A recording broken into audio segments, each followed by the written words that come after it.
Good morning. It is Monday, December 7th, 2020.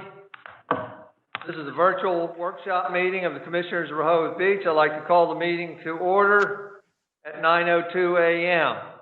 We'll take a roll call. Commissioner Susan Gay. Here. Commissioner Patrick Gossett. Here. Commissioner Jay Legree. Here. Commissioner Richard Byrne. Here. Commissioner Pat Caluzzi. Here. Commissioner Edward Shranowski. Here. And Mayor Stan Mills is here. We have a full complement, and we have a quorum and are able to conduct business today. Thank you for being here. We also have in the room with us City Attorney Glenn Mandalis. Good morning, everybody. And City Manager Sharon Lynn. Would like to welcome everybody else that's watching. I'd like to make note that support documents that are ready for agenda topics are embedded in the agenda. You can find them on our online portal. And I would like to remind everybody that we changed the registration deadline for speaking at these meetings from 2 business days to 24 hours. I want to tell you what that means. That means there's a commitment by our city staff to make this work. How so? On a Monday morning meeting, we have to have staff that monitors the incoming requests to speak on a Sunday morning.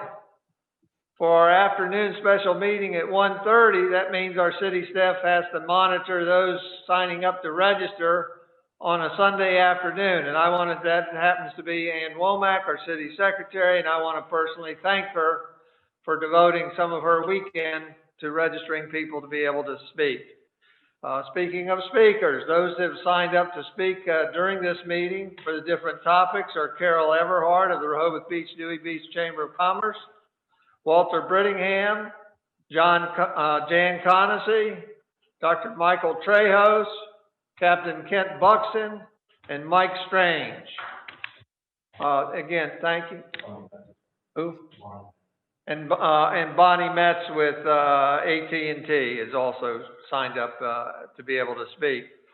As far as correspondence, we've received a letter from Mike Strange in reference to wireless. We'll address that later. We also got a letter from Lisa Schlosser about economic recovery in 84 Kent. We'll address 84 Kent at our special meeting starting at 1:30 later today. I would like to take the chair's prerogative and just mention a couple comments before we start at the beginning of the meeting, and that is that the governor made a statement this week that for anyone still not taking this winter surge seriously, now is the time to start. More than 300 Delawareans are currently in the hospital with COVID-19, and we are likely to soon pass our spring break of 337 hospitalizations. We are facing a serious situation. I'm reading this because we're not having a special COVID meeting tomorrow, and I wanted to put that out. I also want to share with everybody watching that today on site out in our parking lot, from 10 a.m. to 6 p.m. today is a pop-up testing COVID site. You need to register. To be able to register for that, go to DelawareCurativeInc.com. You can also find that information on our city website. So please consider getting testing done. Thank you very much. With that, we'll go to City Manager's report. Thank you, Mayor. Good morning.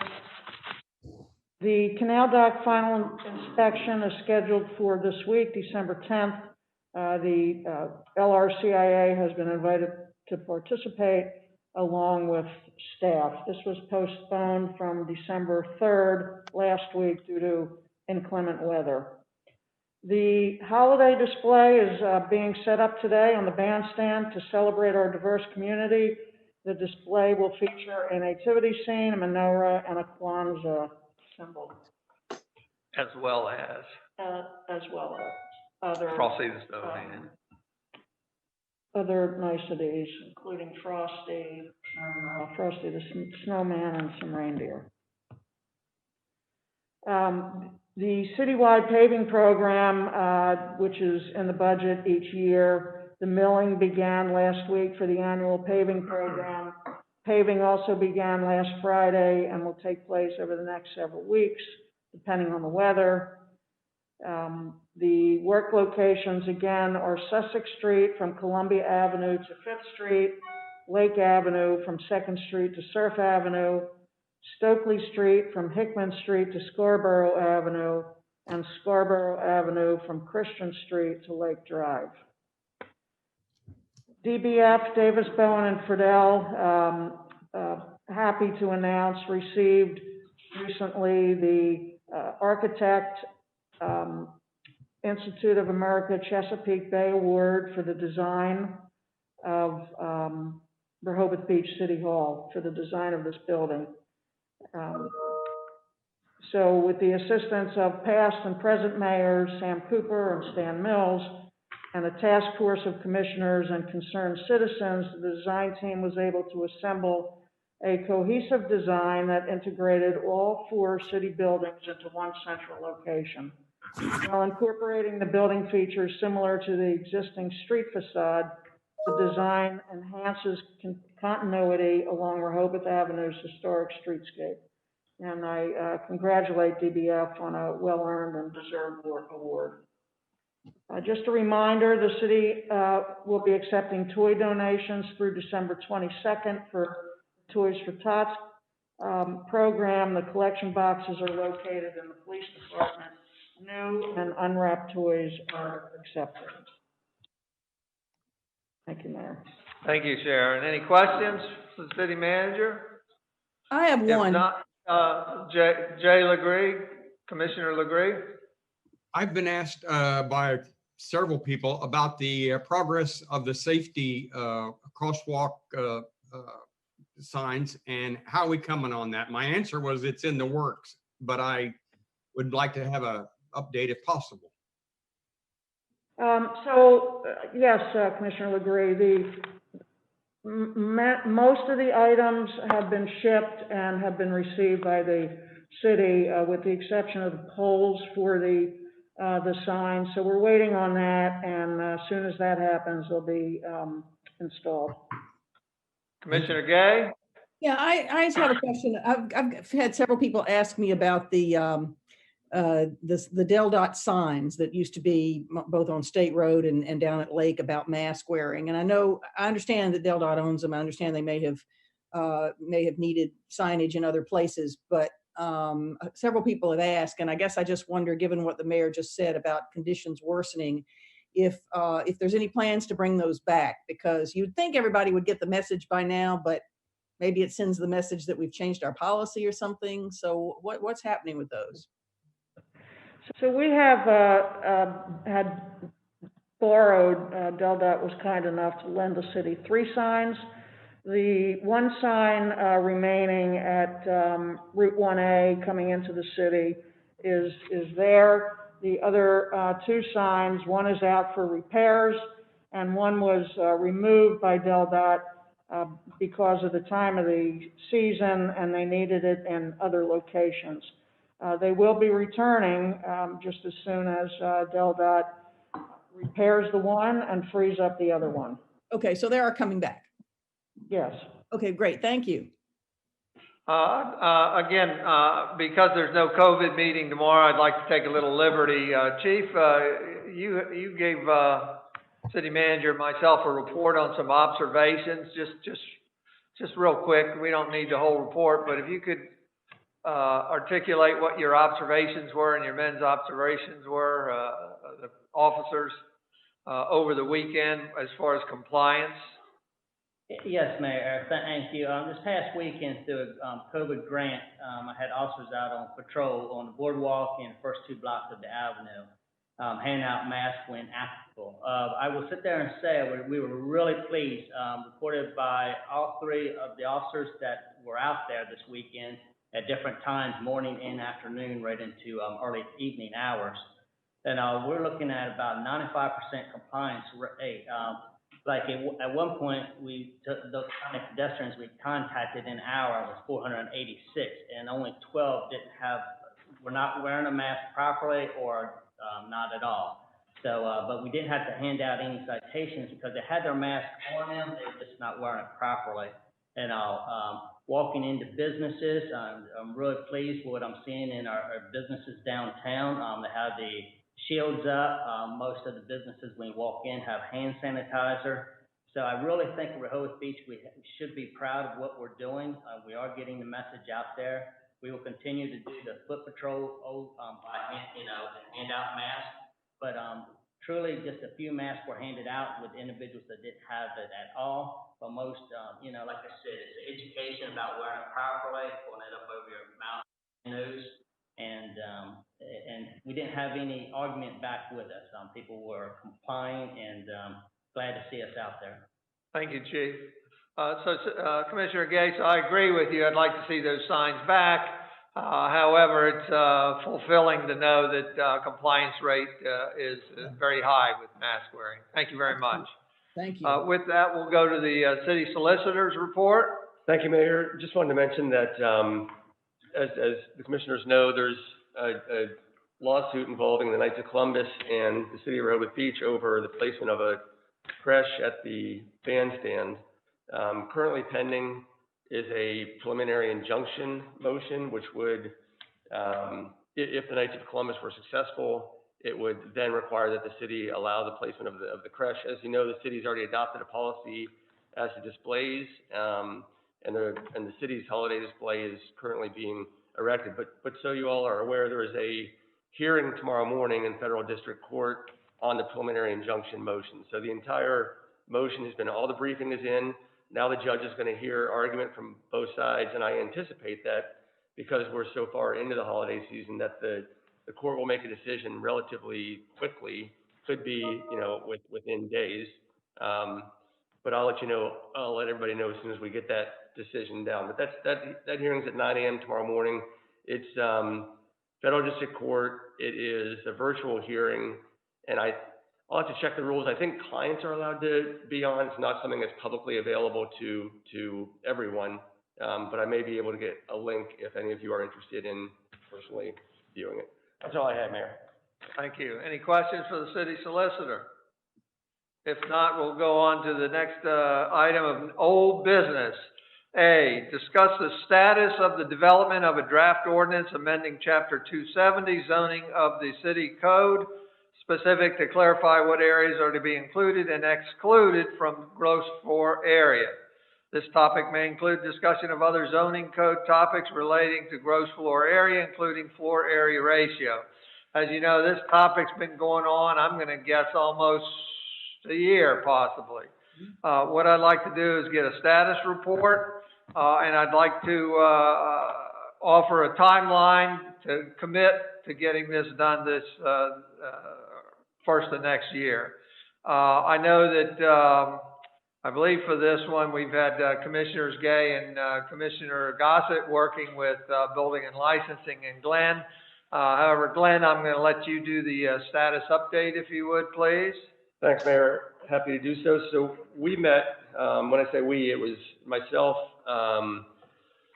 Matt Janis, Don Molina from Building and Licensing, and Commissioners Gay and Gossett all convened in Building and Licensing in the middle of November, and really took a step back to try and figure out what is the right direction. As you know, we've discussed, everything from defining an exterior wall to defining a guardrail, and none of those have really hit home or were in line with what we were trying to do, and that is trying to bring things back to the status quo as to residential plan reviews prior to the Board of Adjustment decisions that kind of generated this whole discussion.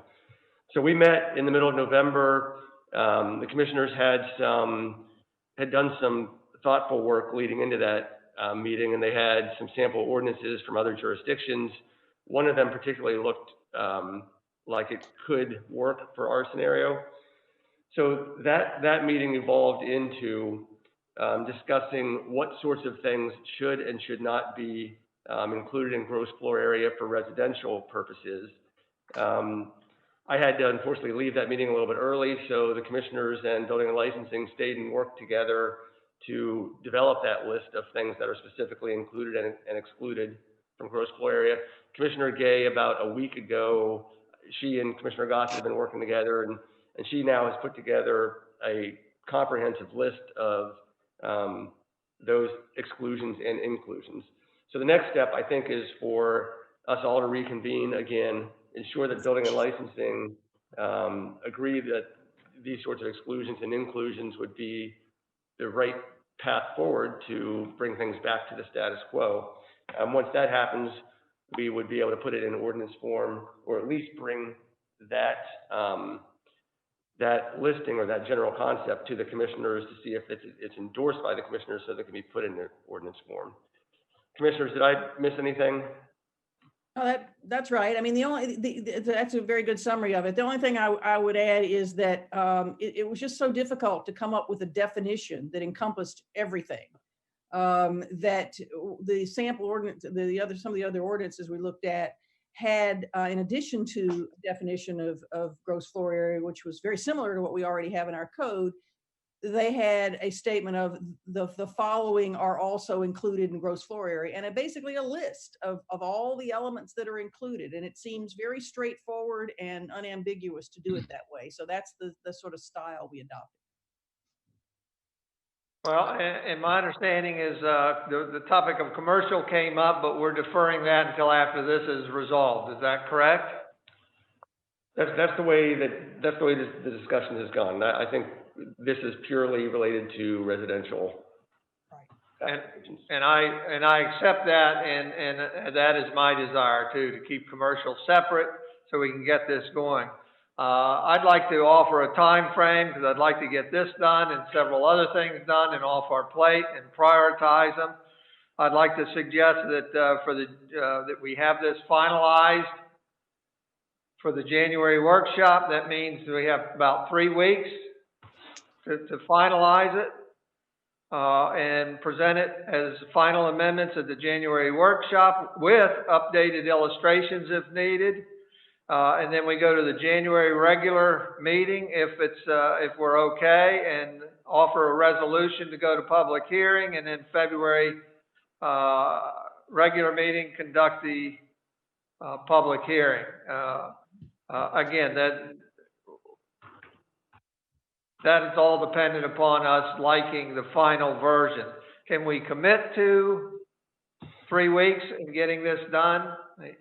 Mary, when you say finalized for the January workshop, would you want it in ordinance form at that point, or more of a, we meet with building and licensing, make sure that they endorse what the commissioners and we have all put together, and then bring it to the commissioners in more of a framework type of form, and then if it's endorsed, bring it January regular meeting as an ordinance, or would you like to see it in ordinance form for that at the January? Well, I'm always generally always for codifying things after the commissioners have approved it. And I think that would probably be a wise in this decision too, since we have. So what that means is we would present it in outline form for the January workshop and then codify it for the February workshop. So that would put us a month behind my schedule. If everybody's comfortable with that, can we shoot for that? That works as far as I'm concerned. Commissioners, I think you've done a lot of work, and we're probably in a good spot to present it in the January workshop, right? Oh, All righty. To me, it all depends on the other piece. I mean, in my mind, Patrick, correct me if I'm wrong, we're kind of done with this stage. And we're just waiting on the underground piece to be done at the same time, right? Well, that's the next discussion. Let's finish this discussion.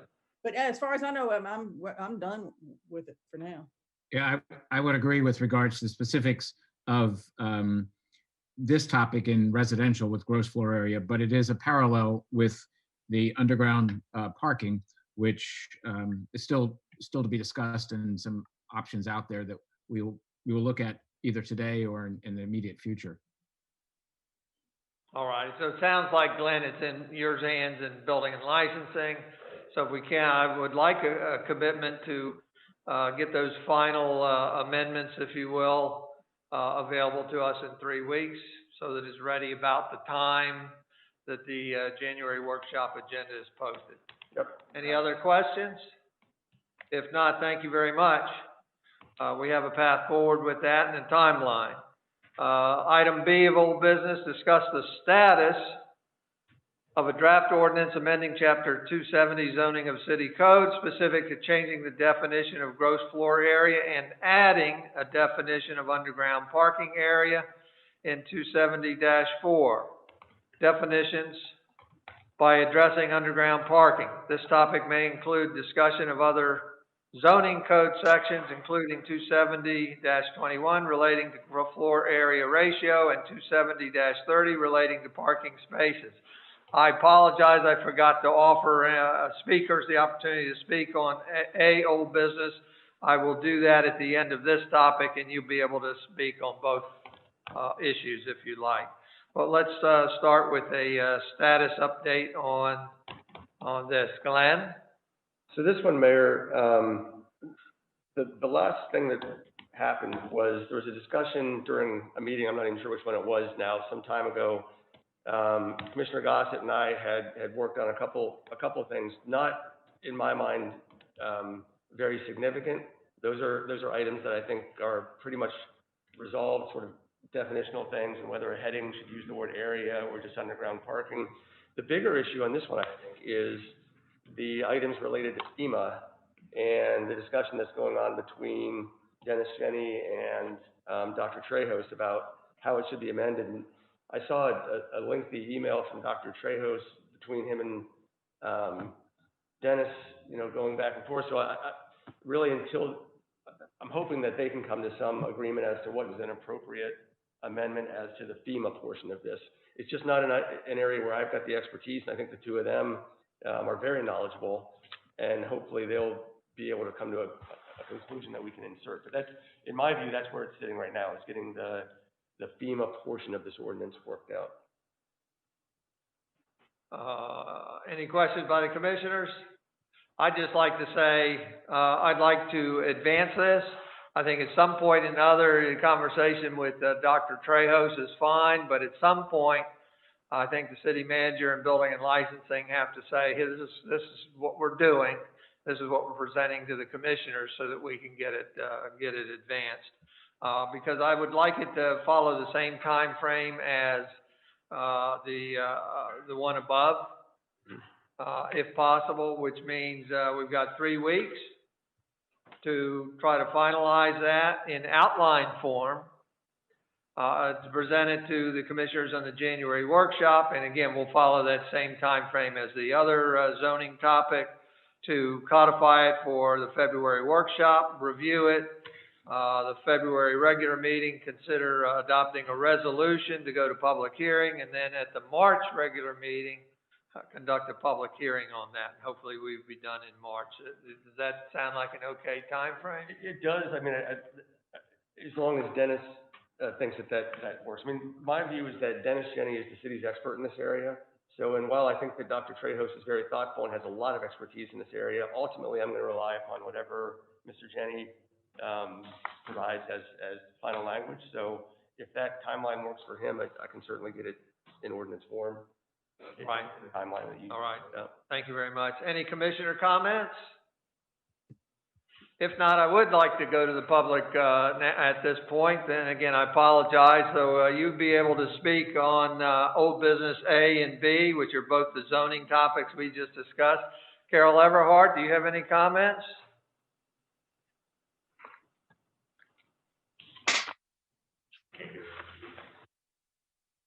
We'll come back to you, Carol, if you can get unmuted. Walter Brittingham? Pass. Thank you. Thank you. Dan Conacy? Dr. Trejos? Good morning, Mayor, Commissioners. This is Dr. Trejos. Thank you. Just briefly to allow me to just make a comment, and thank you so much for all the work you're doing in this matter, especially with Glenn and to Dennis. And yes, I am more than willing to work with Dennis on this matter.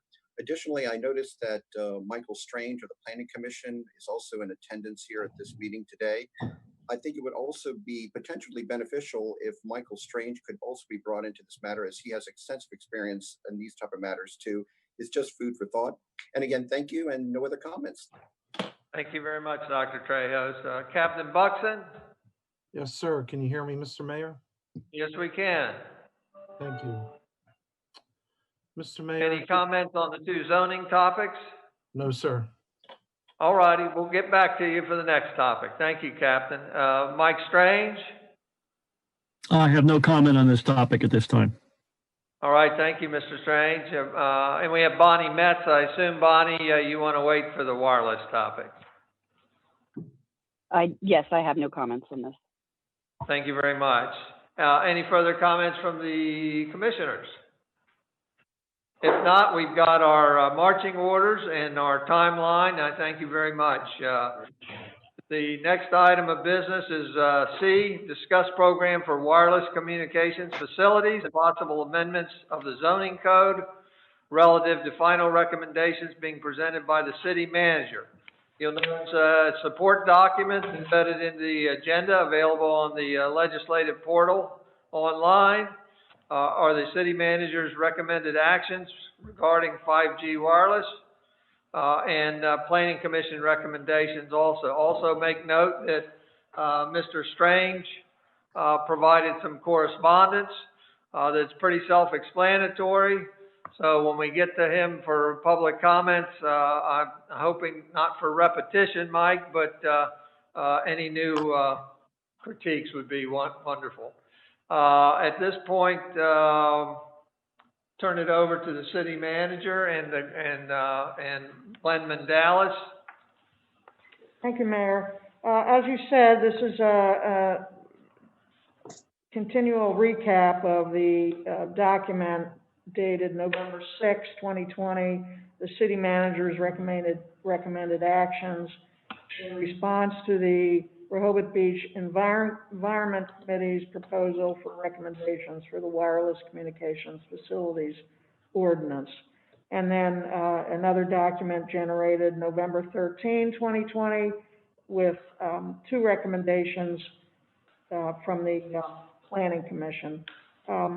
You've been hearing about this for several months. I think we're in the final stages of putting this in the final draft ordinance form for you to see, and I'll turn it over to Mr. Mandalis. Thank you.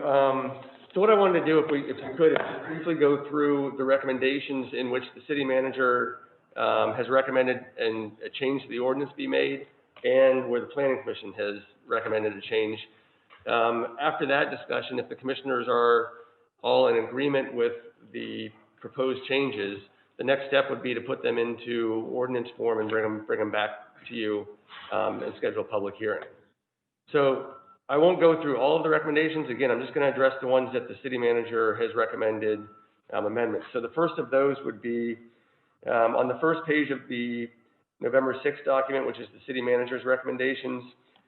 The Environmental Committee had a recommendation number 3 that said add a provision that the wireless provider is required to have an independent licensed RF and radio frequency engineer measure emissions from each small cell at the site, certified that the wireless communication facility itself and in combination with surrounding RF emissions complies with FCC regulations at the time of installation, and submit a yearly report to the city. Each application shall include 3D modeling of RF emissions for each proposed site. The city manager recommended that the city should consider requiring that the provider recertify every 4 years, and additionally recertify whenever modifications are made or equipment is replaced, that the wireless communication facility itself and in combination with surrounding radio frequency emissions complies with FCC regulations. However, an independent licensed radio frequency engineer is not necessary. The city should further consider requiring that each application include 3D modeling of radio frequency emissions for each proposed site. So under this one, the city manager is recommending that for each wireless communications facility, every 4 years, there's a recertification of that facility, or if there's a change out of equipment for that facility, that it be recertified as well. She's also recommending that there should be 3D modeling of radio frequency emissions for each proposed site. this is an area that others more knowledgeable in this area can talk to, but as I understand it, 3D modeling takes into account all of the facilities in the area so that from a three-dimensional perspective can see what's actually happening with the radio frequency in that in the area of that wireless facility.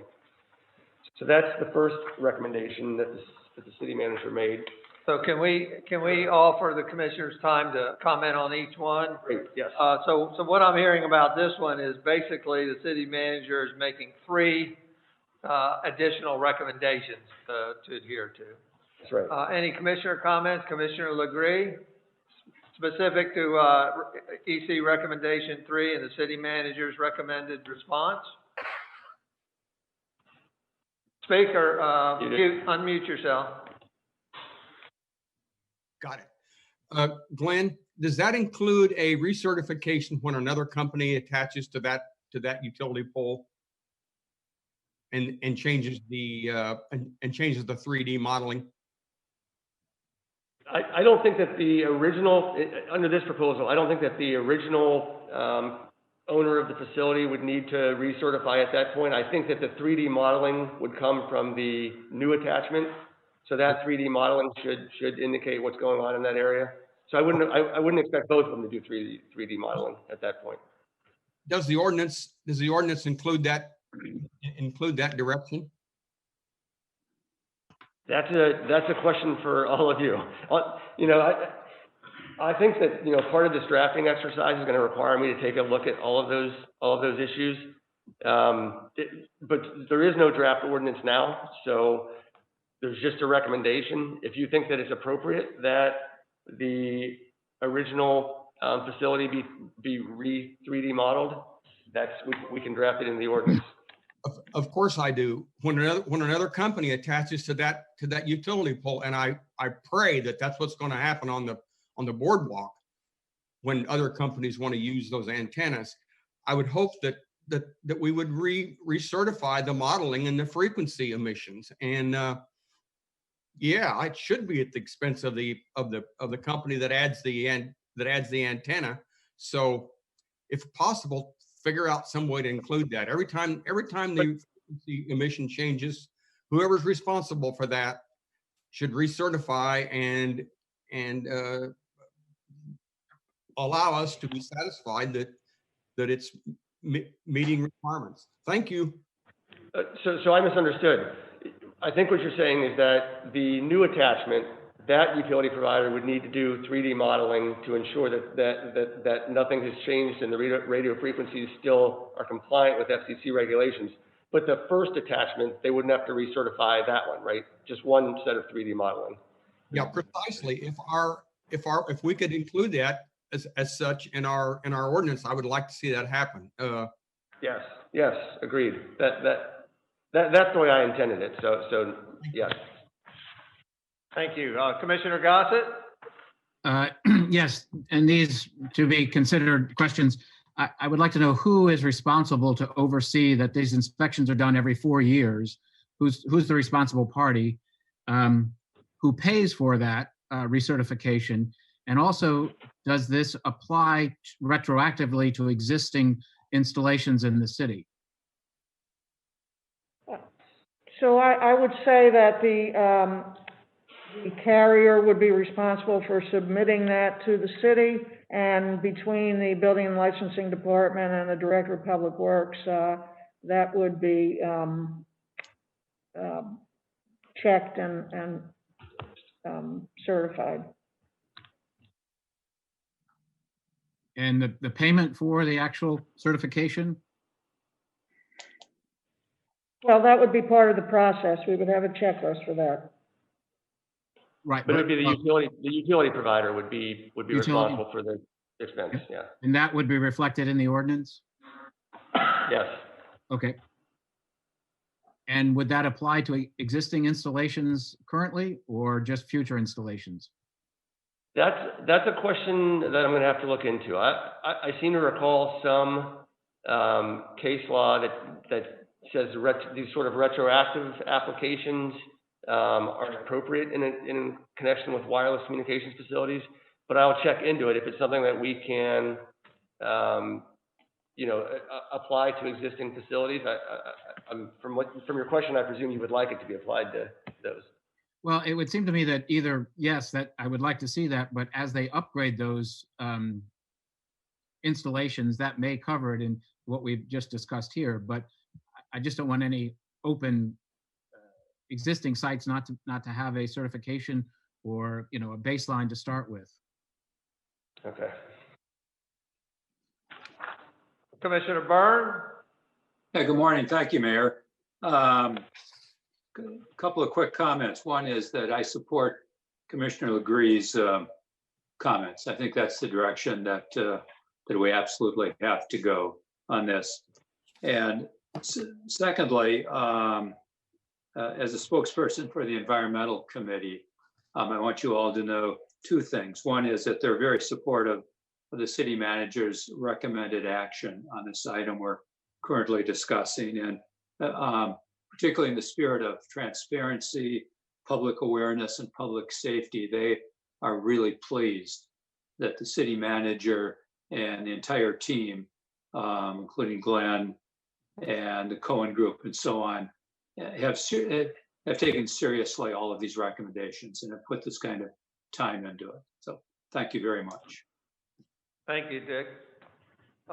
With that, we'll go through all these and then we'll get a consensus on which are to be codified after we hear from our public speakers, if that's all right. This isn't a perfect world in the virtual realm. Ideally, we'd let each speaker speak to each recommendation, but I'm gonna, for the expediency, hold the speakers off till the end. So speakers, if you would make notes on which recommendation you're commenting on, that will help us in the end. Thank you very much. Next, Glenn. So the next one I wanted to speak about, Mayor, is again on the November 6th document, the city manager's recommendations. This is Environmental Committee recommendation number 4 on page 2. The recommendation was to add a provision to notify all residents within 500 feet of the location where a permit application has been submitted to the city. Each applicant should be required to post signage at proposed site within 5 days of submitting application for wireless communications facility with application number and contacts for additional information. On that one, the city manager recommended that the city should consider requiring notice to all residents within 200 feet of the location where a permit application has been submitted to the city. This notice requirement is consistent with the notice requirement for Board of Adjustment applications, which is also 200 feet. The city should further consider requiring that each applicant be required to post signage at a proposed site within 5 days, applying for a WCF with the application number and contacts for additional information.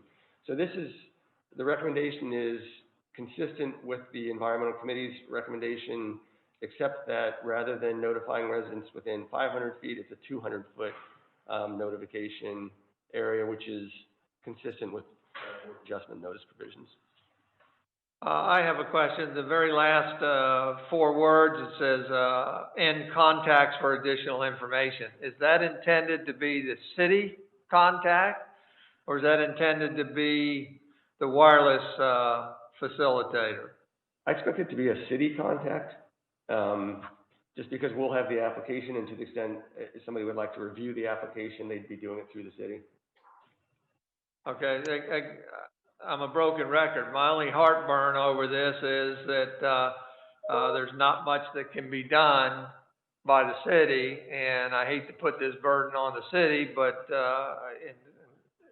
in light of the transparency, I think it's worthwhile, but we need to be cautious that we're going to get people calling up that think the city can perhaps stop something. So I think that's a good comment, and something that people should be mindful of is that there are limitations upon what the city can do with regard to placements of WCFs. But one of the things that I think that the notification requirement will help with is that you'll see later on there's a recommendation that other sites that are available for a particular WCF, the provider, if these recommendations are adopted, the provider will be required to offer up some other locations that might also be appropriate for the particular application that they're seeking.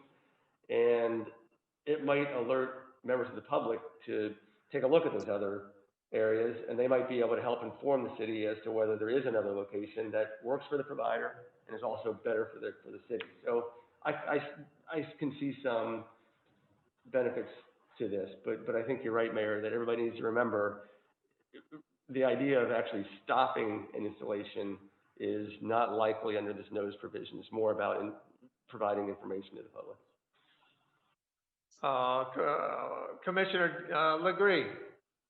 I agree with the counselor, and I think that we would be well advised to condense what he just said and put that on our website in a very prominent place so that citizens can see just where we are and what we can do. And although I'm sure the frustration is not good, but at least they would be notified, at least they would be informed that that's the situation. So thank you, counselor. Thank you, Commissioner. Any other, I see no other commissioner comments. Again, we'll do the speakers at the end in one fell swoop. With that, we'll go to, back to Glenn.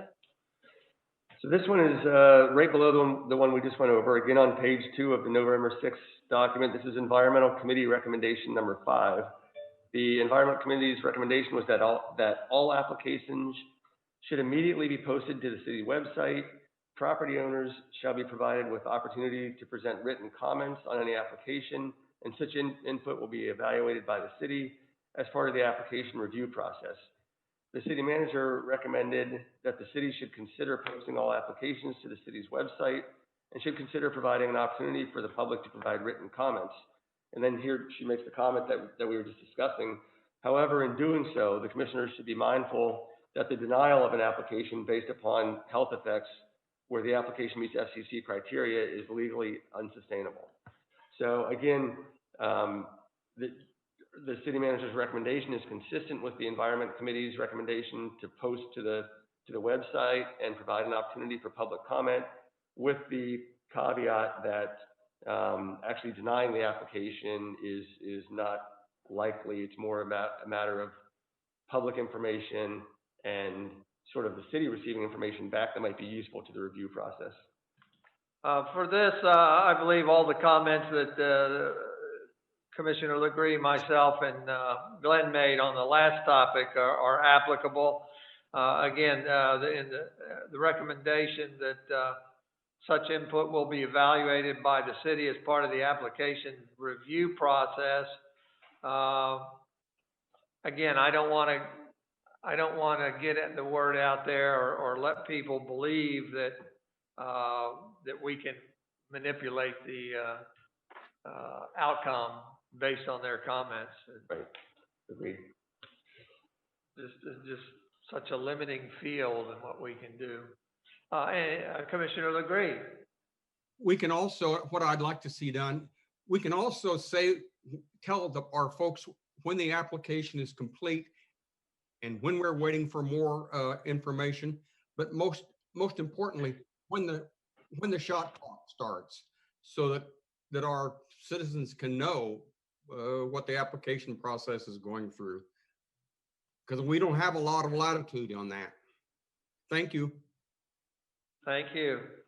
With that, we're going to go continue, but we're going to be talking about part 2 and the numbering reset. So we're going to be repeating recommendation 1, 2, 3, 4, but that is all within part 2 of this document. Glenn? Thank you, Mayor. So we're just going to stay on page 2, and it is under part 2. And we'll talk first about Environmental Committee recommendation number 1 under part 2. The recommendation there was a report by Wireless Communications Company conducted by an independent certified radio frequency engineer showing radio frequency emissions measured in the area prior to installation. The report must show that the calculation of RF totals after installation for new antenna meet FCC Bulletin 65, FCC 1.1306B3. The city manager recommended that the city should consider requiring a report certifying compliance with emission standards, but should not require independent certification. What we learned on this recommendation as we looked into it is that the utility providers are required to certify the facilities when the facilities are installed, and the certification process that they use is a RF contractor that is paid by the utility company, but correct me if I'm wrong about this, but my recollection is that it's not a staff person, a staff engineer with the utility company. They use an outside company who you know, they have their engineering criteria on the line if they were to certify incorrectly or, you know, so I guess the question, the idea of requiring an independent certification, our review showed that there basically is an independent certification, albeit being paid by the utility provider. But we had some comfort that the engineer's license is on the line if they were to do something that was, you know, inappropriate. So the recommendation is that that we not need to have an independent certification, but that the utility provider submits their certification when it's done to the city.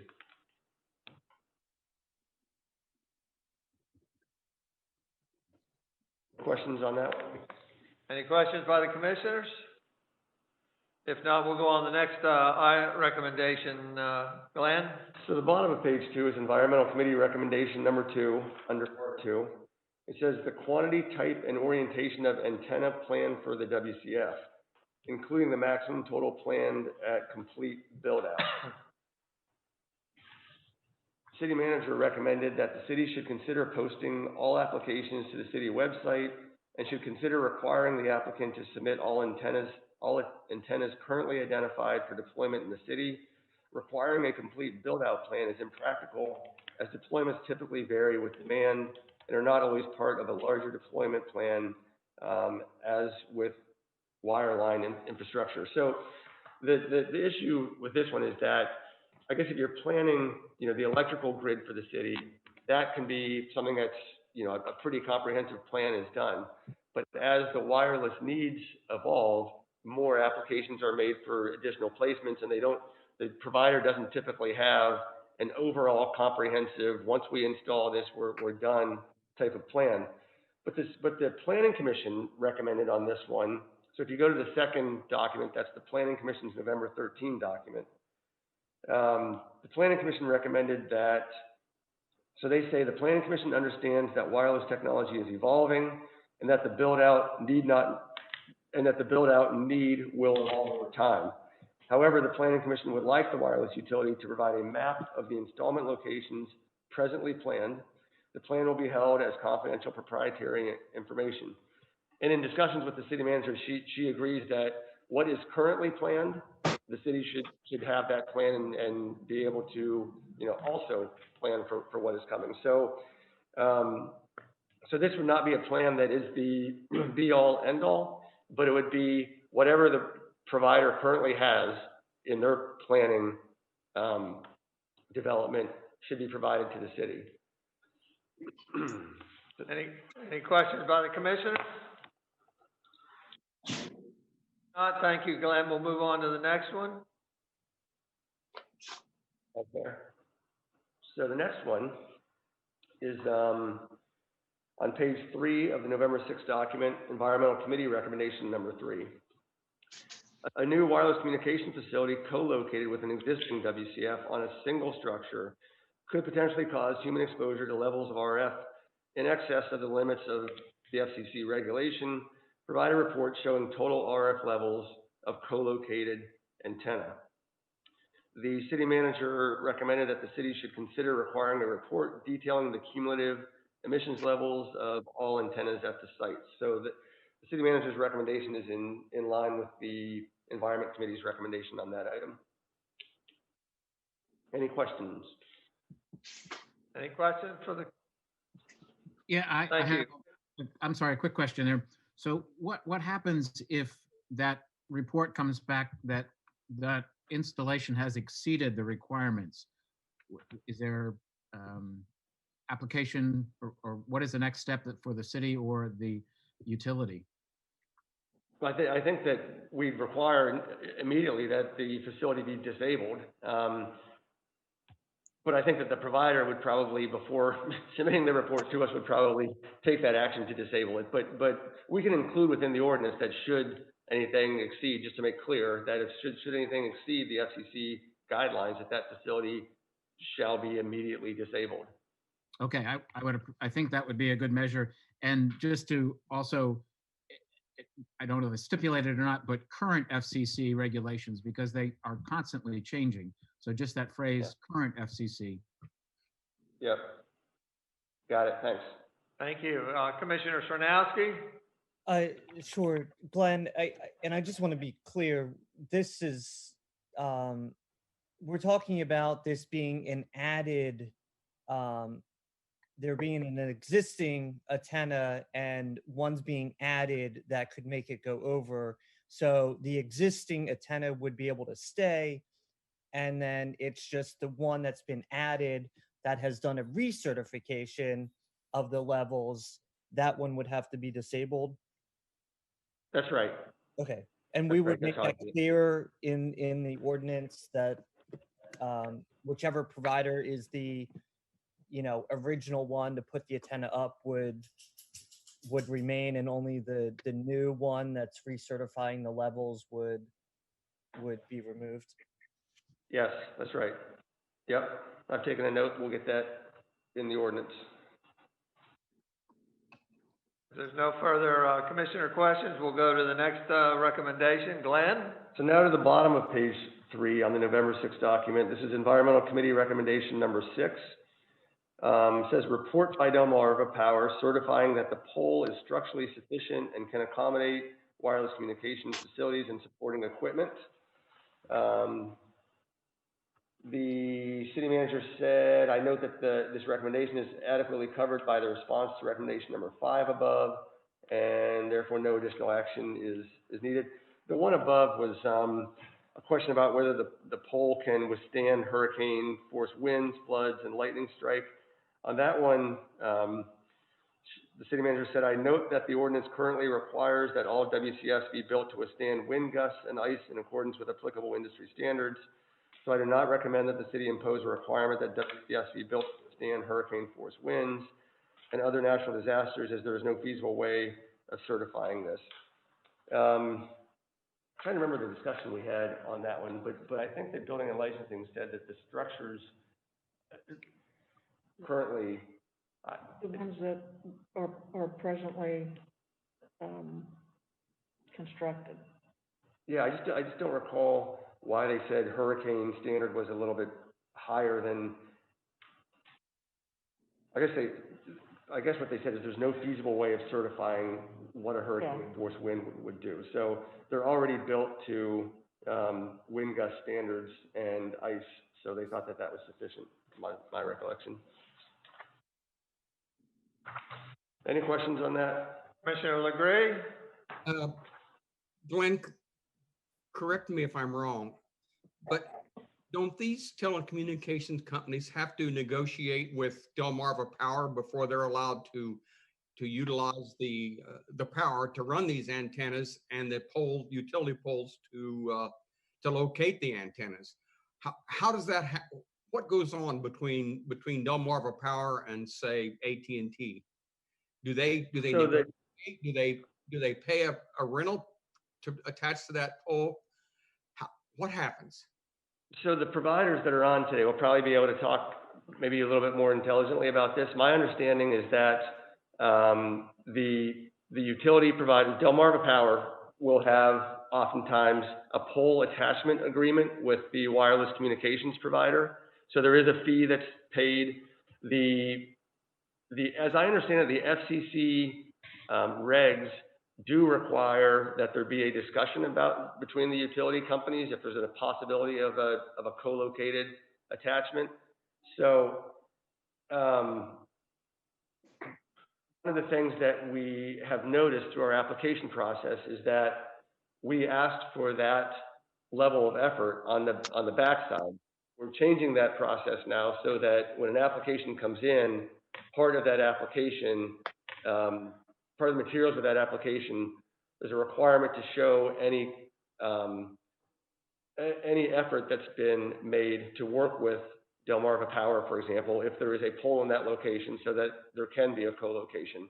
The city, of course, would much prefer that these these facilities be co-located on an existing pole. So that's my understanding, is that we're doing a higher level now of checks and balances to make sure those conversations between the utility companies are happening. Okay, so my understanding then would be that Delmarva Power would say, hey, this is too much for that pole. Put another pole in. Yeah, I think that could happen. Right, and you know, and when you think about it, like, neither of them want the pole to come down, right? They both have their facilities on there, and they're gonna, I presume, evaluate the structural integrity of that pole. So everybody has some interest in the pole being able to withstand the facilities that are being placed on it. But we are doing a better job of looking up front when the application comes in as to what conversations have been had between the utility companies to try to co-locate. Thank you. Every night I have a dream that all of our utilities are underground, but just a dream. Thank you. Thank you. No further questions from the commissioners. We'll continue, Glenn. So on page 4 again, this is now Environmental Committee Recommendation 7 under Part 2.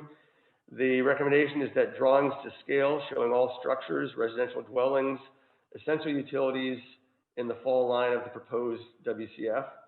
The city manager recommended that the city should consider requiring as a component of the application drawings to scale showing all structures, residential dwellings, essential utilities in the fall line of the proposed WCF. So the city manager's recommendation is in line with what the Environment Committee has recommended on this one. Any questions? If there's no questions by the commissioners, we'll go to the next one, Glenn.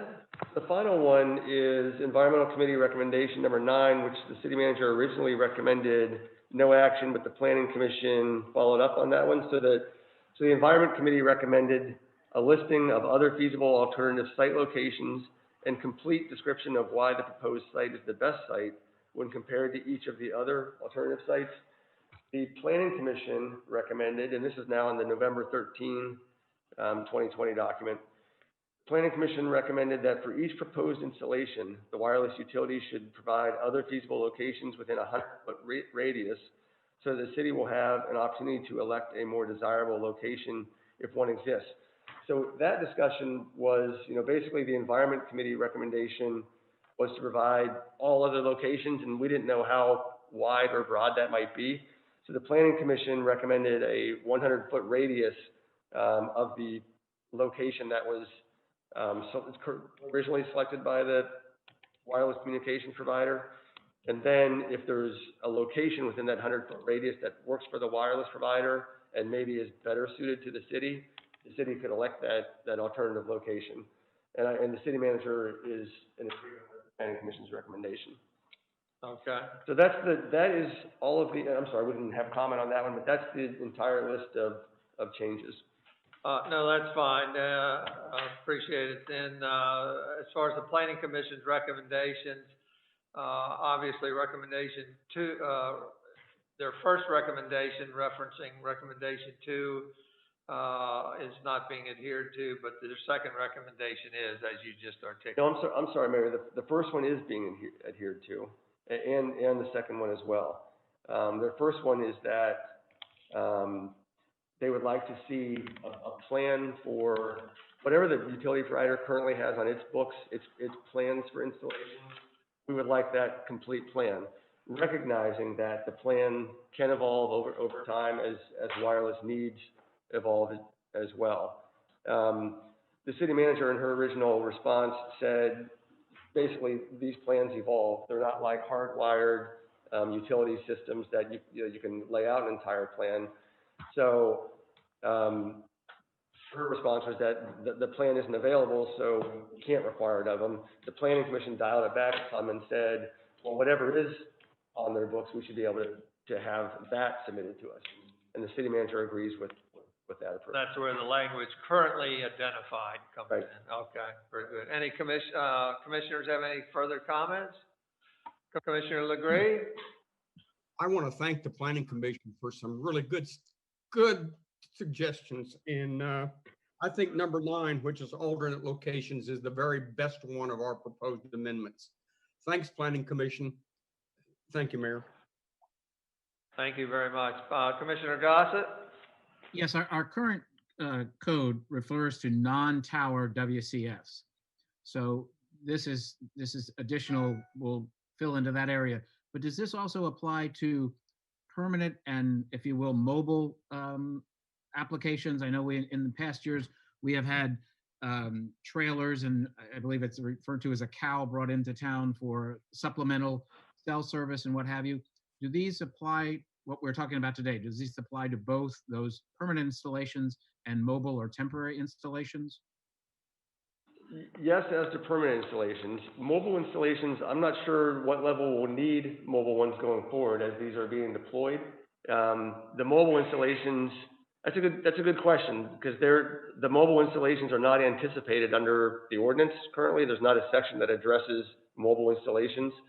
I would just add that the mobile installations were there as a fill-in before the permanent installations were made.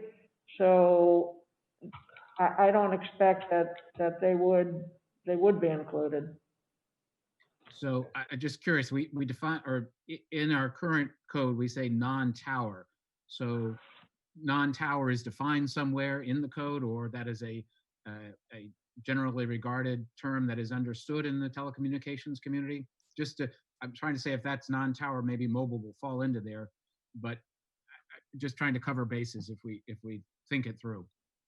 I think the non-tower refers to everything other than the tower installations that we have, that the city's been leasing to the utilities for several years.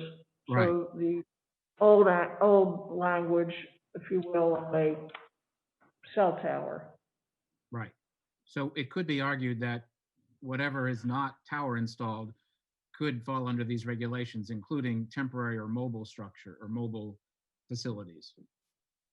Yeah, I think that I think that argument could be made, but I also think that, to the extent that there's a need for a mobile application, we will be looking, hard at our current regulations and making sure that that mobile installation is consistent with the regs, so that, we will probably, I think, and Kevin's in the room, but I think that we would probably require, an RF certification to be sure that no FCC guidelines are being exceeded, all the basic things that we have permanently in the ordinance.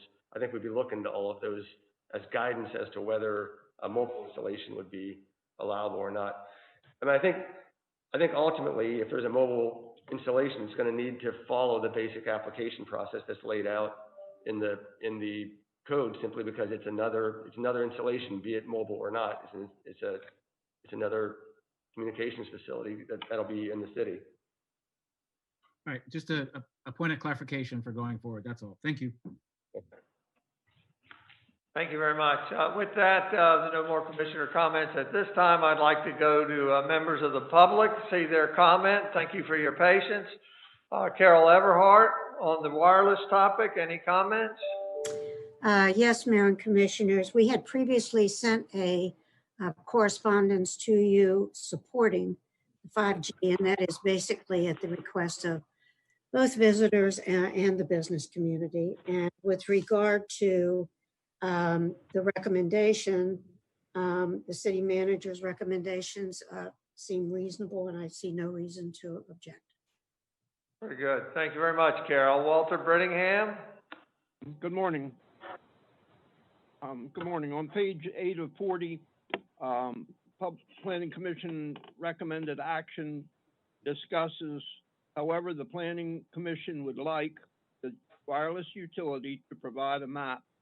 I think it would be better, should require them to supply a map, because I think if somebody bought something in the city, I don't think it should be proprietary information. And I think if somebody was researching a property for development, to know if there is, when they bought it, already an approved site for an antenna, that it was there, could it may affect how they design their building, period. Otherwise, thank you for your comments. Thank you, Walter. Jan Conacy. Nope, not on. Dr. Trejos?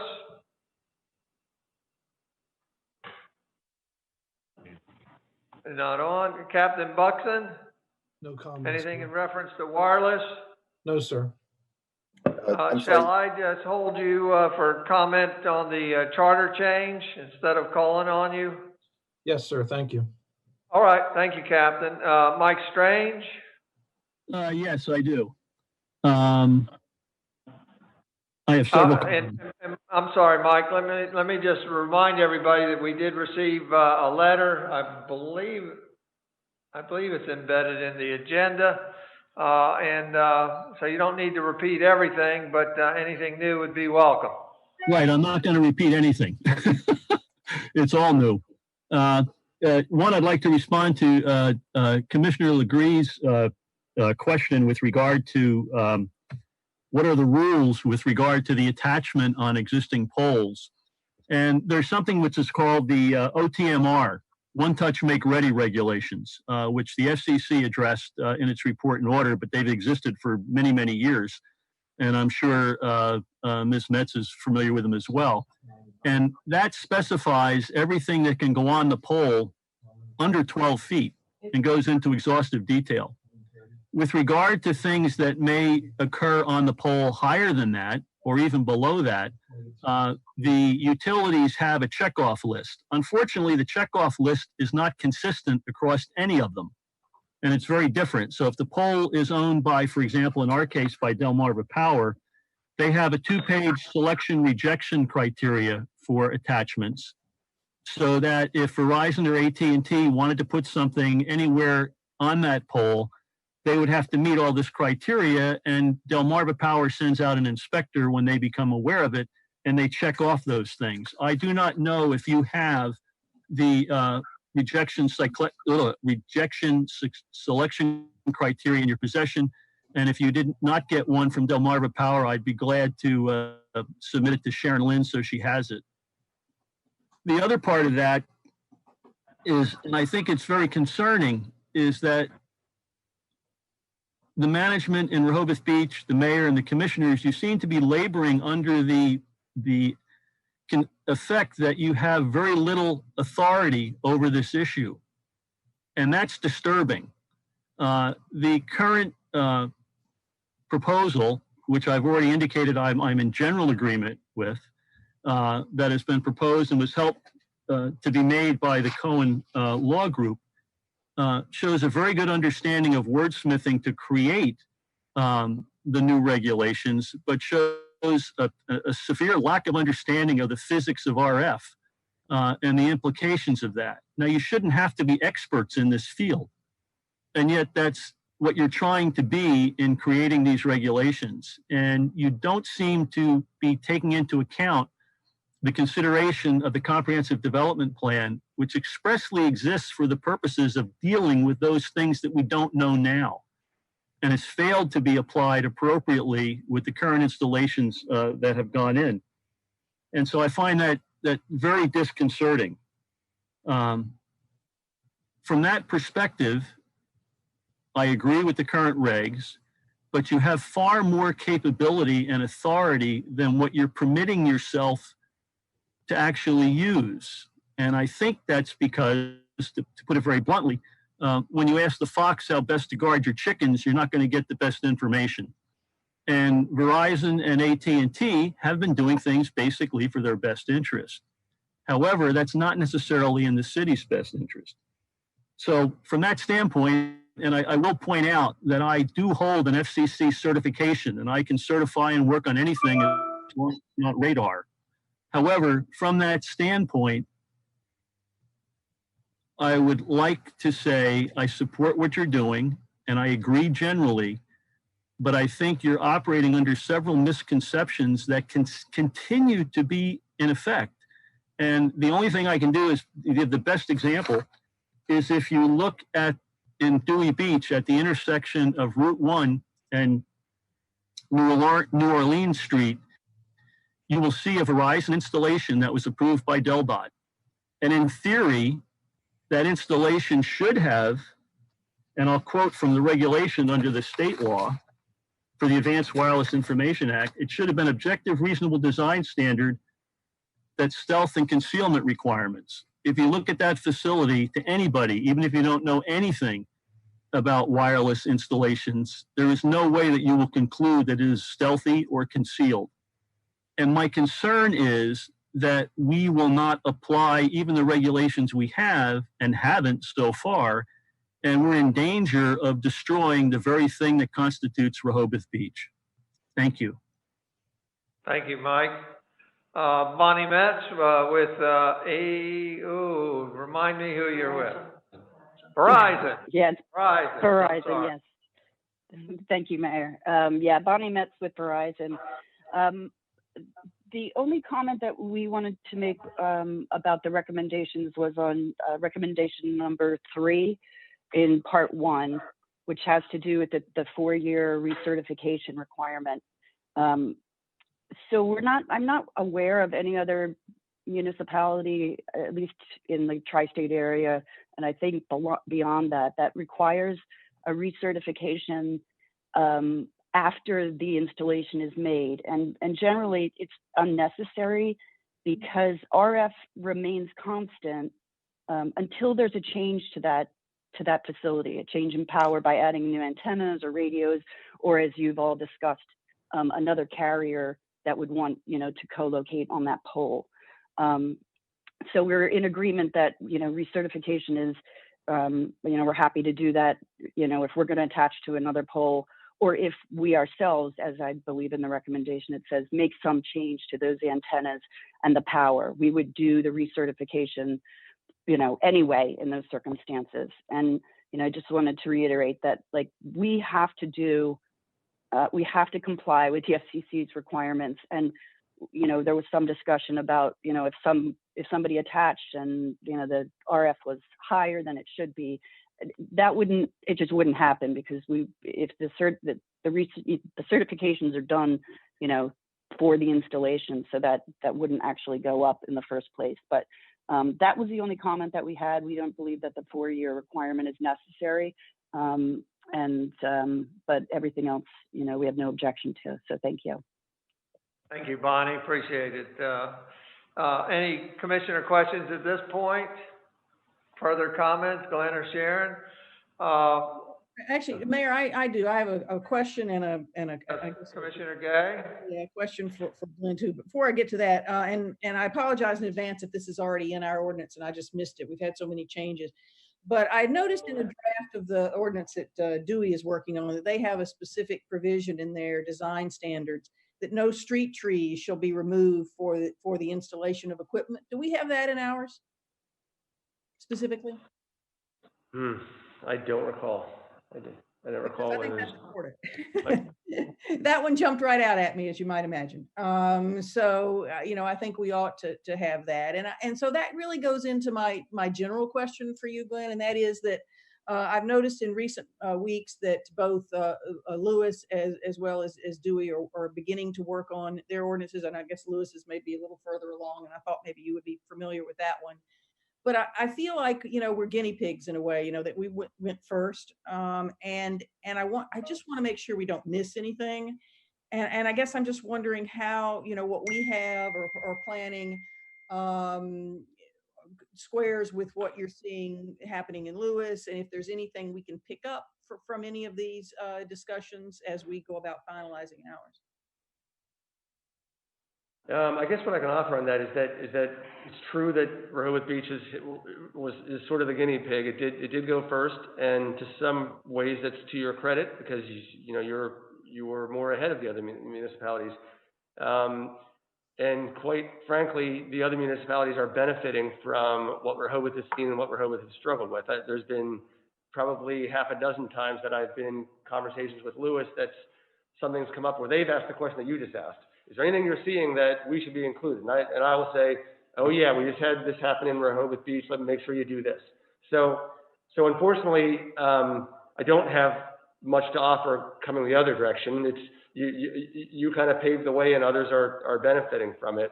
It's a good question though, and it's worth me taking another look at. Lewis is doing a good job, so it's worth me taking another look at their ordinance to see if there are things that should be included in ours that have been missed.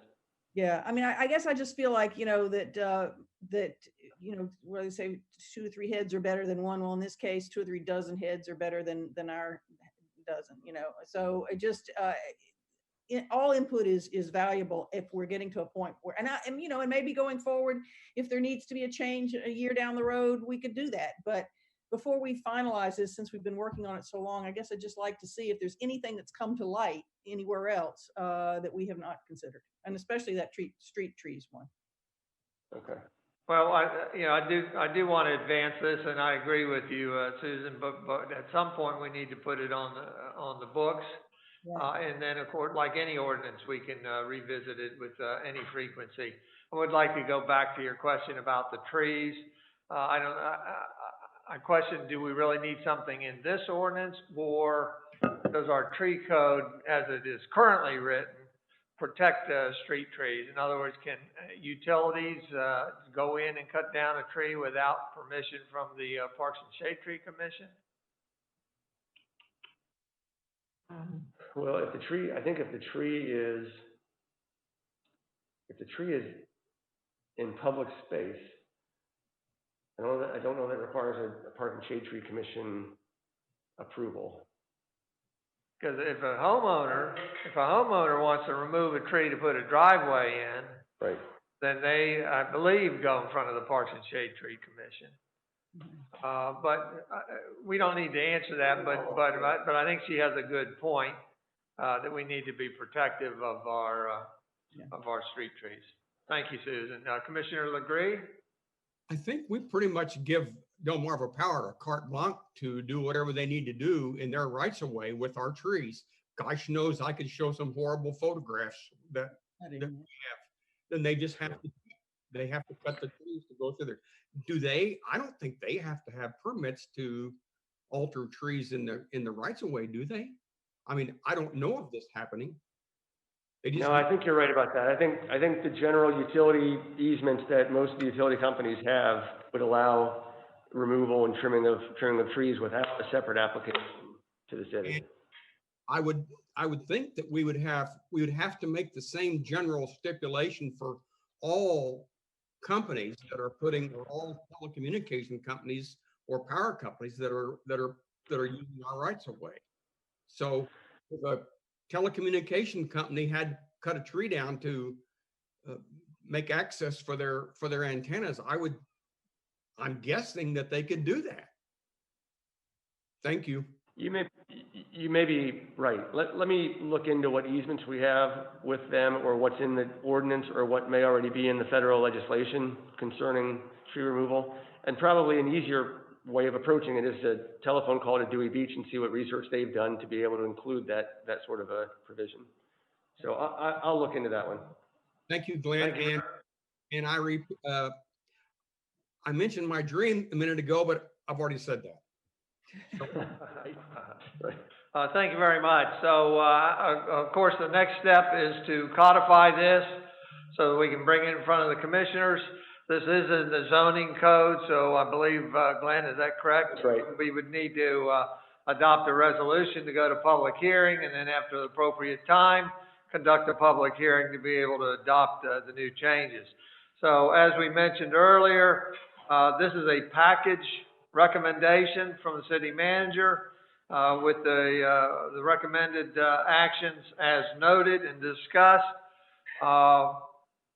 We need to have the commissioners signal that all of these are acceptable to be codified, or if anybody has any objections to any one or more of the recommendations, to speak up. Otherwise, I would direct Glenn to work with city manager to codify the recommendations as noted. Any comment? Commissioner LeGree? Before we codify the suggestion from Bonnie Metz, I would hope that the counselor looks into this very, very closely, because taking away the need to recertify is a very serious thing, even if it's restricted to just when something changes. But let's look at that really carefully and tighten it up if we need to. Thank you. Well, we're not acting on Bonnie, no disrespect, but we're not acting on her recommendation. It's the city manager's recommendations before us that include RETA certification every 4 years. Now, remember, even though when this is codified, when it comes forward, it doesn't mean the entire package would be voted in. Likely it very well might if we've done our homework and everything, but there could still be amendments and deletions. So right, Mayor, my view is that the city manager and the planning commission have made recommendations. With the commissioner's endorsement, I will put them into ordinance form, not necessarily meaning that that's what you're ultimately going to adopt, because the commissioners will hold a public hearing. You'll hear from Verizon, I'm sure, again on this topic, and you may choose to make changes to the proposed ordinance. But at this point, I'm just going to put it into ordinance form for your consideration at a public hearing with additional input. So I think nothing has been decided on the 4-year certification other than it's going to go into my draft of the ordinance.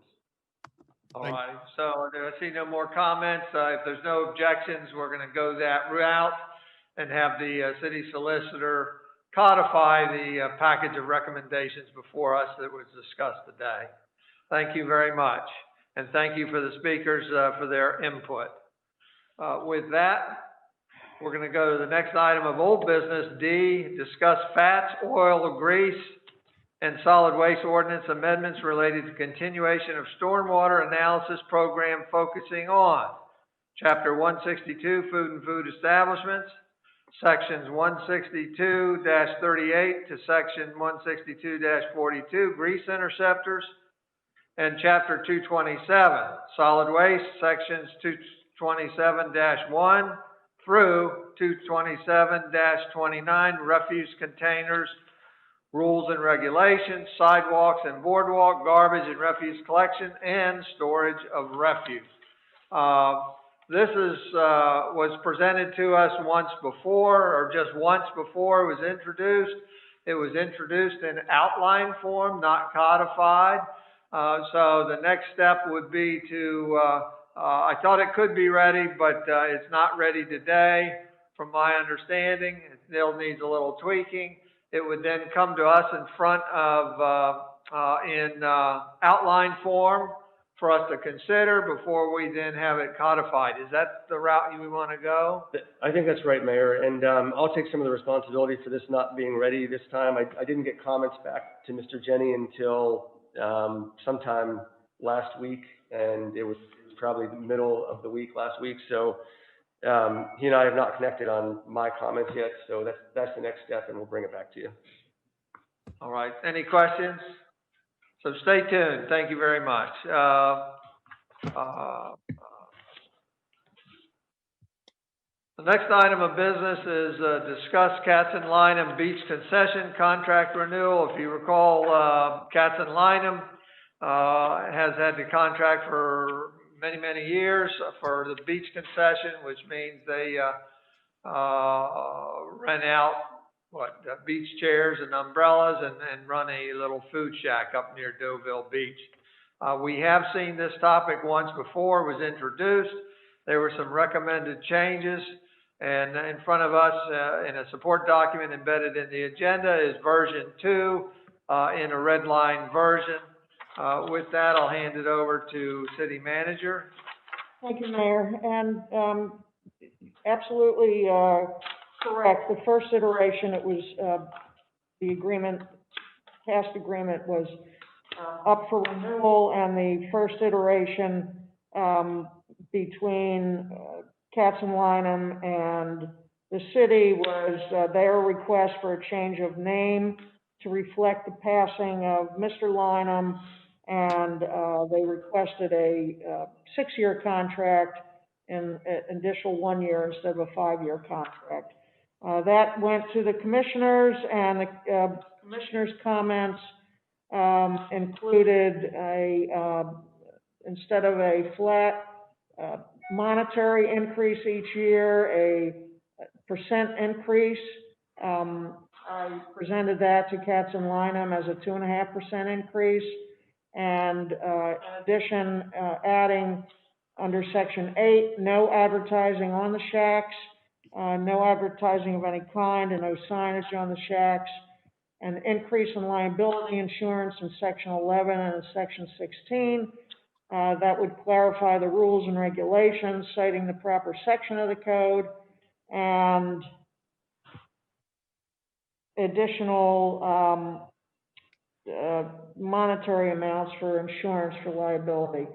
So Katz and Lineham both came back in agreement with that, and this iteration also includes their request to add 2 beach shacks, so make the number of beach shacks from 16 to 18, and then change the due dates for their payments. It was May, July, and August, and they're requesting to extend that by two weeks, May 15th and July 15th and August 15th. So that is reflected in the revised draft agreement. Thank you, City Manager. I only have one comment that's on page 6 of the contract, item number 8. And that's the new addition. There shall be no advertising nor any signage of any kind affixed to any of the beach shacks. If you recall, during the introduction, I mentioned a visit to Dewey Beach, and there were as big as 4-foot by 8-foot signs on the shacks advertising businesses in the town of Dewey Beach that were somewhat offensive to me if they were to appear in Rehoboth Beach. And I mentioned this, so I'm pleased to see there'll be no advertising. What I do want to question is, we say nor any signage. I don't have a good recollection. Do their beach shacks say Katz and Lineham on it, or do they say what the hours are, or do they say what prices are? In other words, do they indeed have informational signages on them? They do not. They do not. Okay. So this would be appropriate. We're not cutting them off on anything. Right. So otherwise, I'm happy with that contract. Any other commissioner comments? Commissioner Legree? I want to thank the city manager. Those are great additions. I can accept the 2 extra beach shacks. I think it's a great contract, and you just did a good job. Thank you. Thank you. Anybody else? If there's no other commissioner comments, we'll go to our speakers, see if they have any comments. Carol Everhart. Let's change the thing. Hello, Carol. Yes, we would support that contract. Very good. Thank you very much. Walter Brenningham. No, thank you. Dan Conacy, still not on. Dr. Trejos. No comment on this item, and also my apologies, I wasn't able to unmute fast enough. No comment on the previous 5G matter either. Thank you. All right. Thank you, Dr. Trejos. Mike Strange. No comment. Thank you. And I'm going to skip Bonnie and So anyway, continuing. at this time. And very good. Thank you, Brandon. So we will put this on the next regular meeting for a vote, consideration of a vote. Is that all right? Thank you very much. With that, we'll go to the next last business of old business. That has to do with committee nominations for membership and other committee matters. This is really intended more than anything for committee chairs to suggest their nominations for fulfilling their appointments or reappointments to their committees.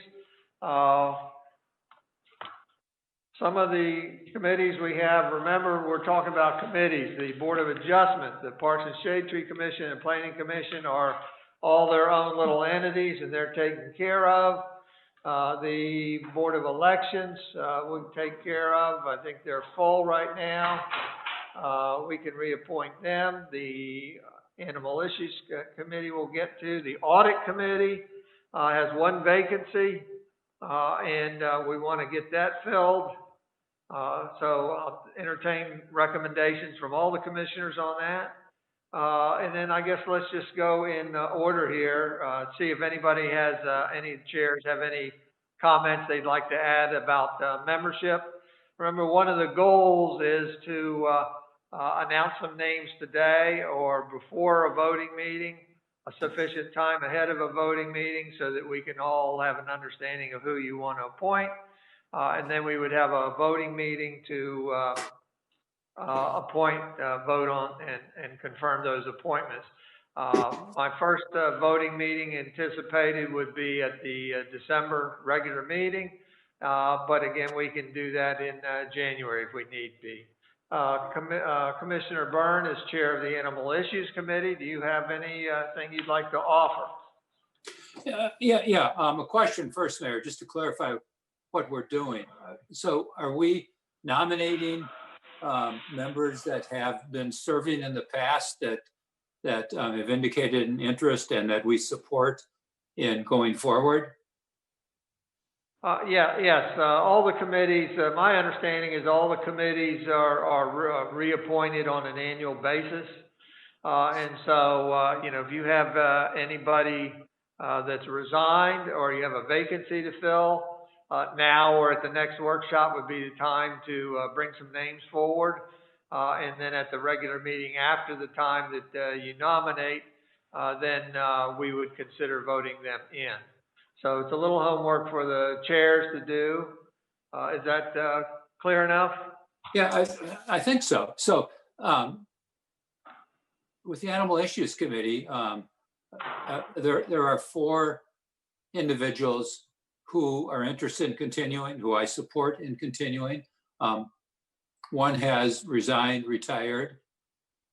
So are we bringing those names forward right now, or that's what I'm trying to clarify?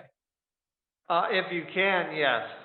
So that we know who they were, and if you haven't done your homework, then that's fine. Remember, the members would still be able to participate until such time as new appointments are made. So don't worry about that. Okay, well, I'm going to pass for the moment. If you could come back to me in just a little bit, hopefully I'll be better prepared. Thank you. Yeah, no, that's fine. And I see on here that you've got 6 members of the Animal Issues Committee. And if you recall, we said we wanted to have an odd number, so you would reduce it to 5 or go to 7. Remember, we left the number of members up to the chair. So that's fine, passing on that. You're still able to conduct business and achieve a quorum. Bandstand Convention Hall Special Events Committee. We're at the same position right now. I don't have any new names to bring forward. All righty, very good. Boardwalk and Beach Committee, Commissioner Legree, chair. We have 9 members, everybody's staying on and everybody's doing a good job. So we're pat and ready to go forward. All righty, thank you very much. The election officials, I think, are okay. The Environment Committee, Dick Byrne is chair of that also. Yeah, so there are 8 members staying on. I've become the chair. Charlie Garlow from our last meeting was nominated, elected as the vice chair. And so in total, there are 8 members. There will be a new voting member nominated, but we do not have that name today. Very good. Thank you very much. We've got the Trees and Green Infrastructure Committee. Yes. Susan Gay, chair. Yes, I've been working on this. Actually, we were a committee of 10, and when former Commissioner Sharp stepped down as chair and stepped off the committee, we also had one other person in the committee. So we are currently at 8. And in order to meet the requirement of an odd number, I knew I needed to add one, and I do have one to nominate, Robert Van Horn, property owner on Grove Street. I spoke with him on Friday, and he had applied actually a couple of weeks ago, and he's very interested in joining our committee. So I would like to put that for a vote at the regular December meeting to give us 9 members. But I have a question for you, and then a statement about where we go next. The question is, do you want to see, the rest of the members are all staying on. Do you want to see that complete list for us to vote on then at the December meeting?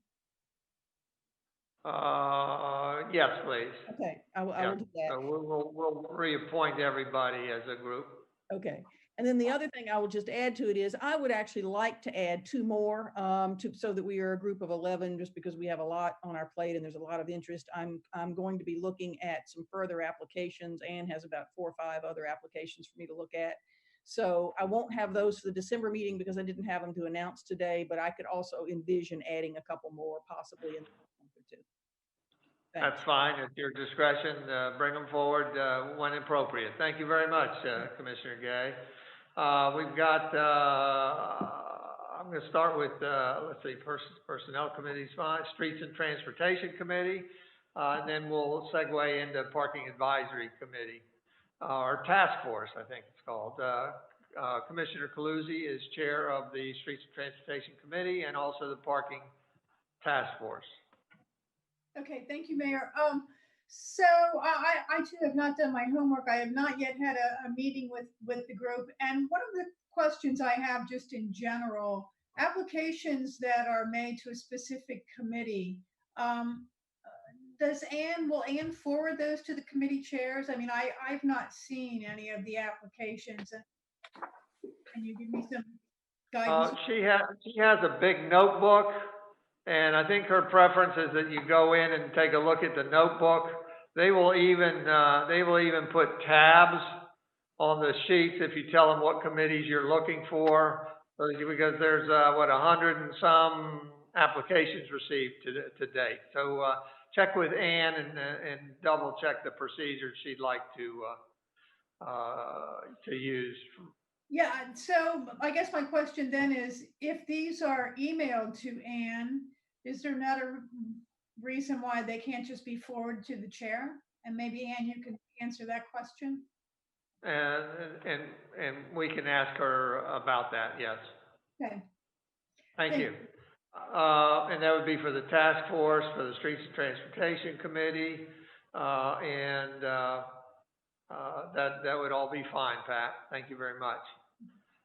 With that, we have no more committees. Is there any other general comment on committees?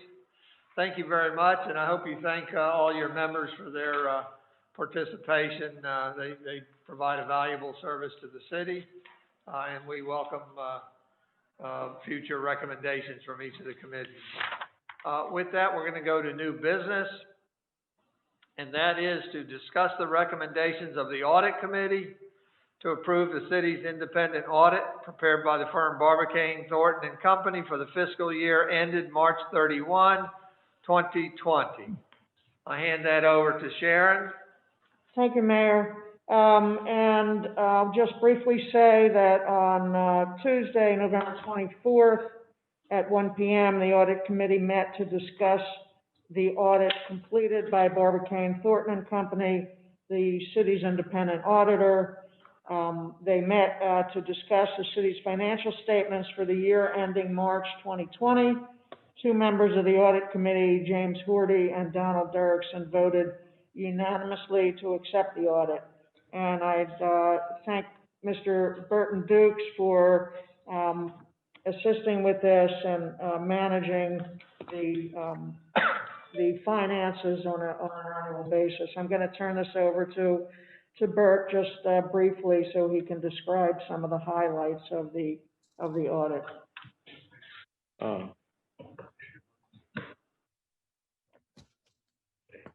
I'll try to be brief. There's a lot of everybody I'm sure has received the slides, and the auditors. The most important thing is the opinion of the auditors. The purpose of the audit is to express an opinion that the statements fairly represent in all material respects the position of the city. And that we received an unmodified opinion, often referred to as a clean opinion. And I was going to go through basically the sections of the audit report. The audit report's lengthy, it's about 70 pages. But for an ordinary reader of the statements, I think one of the best ways to approach it is to read the management discussion and analysis. It's a narrative that discusses what's occurred in the last year with the city. The next thing that I think is very important is the notes to the financial statements. They give a great deal of insight and detail, and I think more than you can get by just looking at the statements themselves. I think the third thing is what we call the RSI, the required supplementary information. And this is your budget to actual information, which we'll go over. It was on one of the slides. And that's very revealing because it tells us how we compared with our budget and actual, and the kind of fiscal discipline that we had through the year, or possibly luck. Basically, I want to start by just addressing the city's liquidity. Bert, let me interrupt you a minute. Would you mind if there were questions for an individual slide? Would you suggest that the commissioners speak up at that time, or do you want to wait to be finished and go back to questions? Well, maybe we ought to go through it, and then, you know, we can go back and. Okay, sounds good. Sounds good. We'll hold off questions to after the report. Thank you, Bert. Our liquidity through March 31st has been strong, and just for your information, even after March, we haven't had as much deterioration as I really was expecting. But I mean, basically, we had in total cash $23 million, which was an increase of 5.7 from the prior year. Now, that being said, a lot of that money is restricted, but and that's a good thing, because some of that money is restricted for our enterprise funds, our wastewater project in particular. I want to, the statements in government accounting can be a little confusing, because we present two types of statements. Both of them are balance sheet and income statement related, but the government-wide statement was designed to really tell the public what you would look like if you were a business. They're full accrual statements, and basically, in the year ended March 31st, our net position increased by almost $1.7 million. So that was a good number.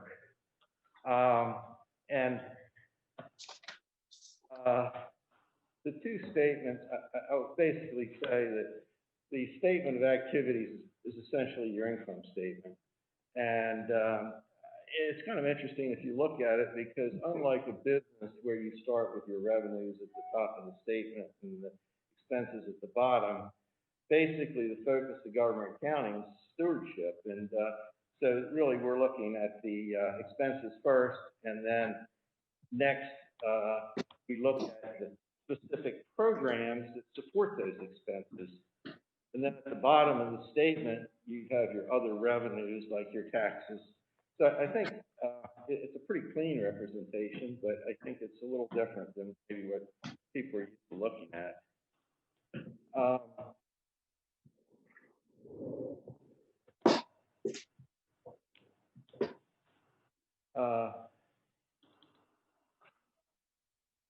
The fund statements, the city keeps its books on using the fund accounting, same thing that nonprofits use. And again, the whole idea is to be able to impose some stewardship and be able to restrict those monies. But fund statements, really,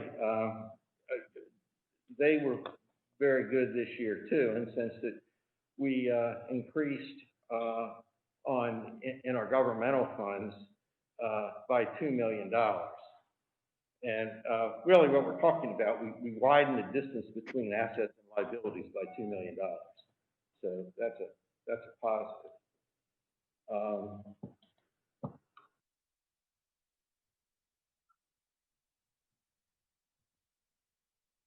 I want to talk briefly about, you know, our two enterprise funds, the water fund and the wastewater fund. And the water fund had an increase surplus, and I can't see it because we're blocked out here, so I have to look at my paper document. Okay. The water fund had an increase of $1 million. Wastewater fund, a decrease, you know, essentially a loss of $544,000. But that being said, these funds have a tremendous amount of depreciation. So on a pure cash flow basis, we're in better shape than that.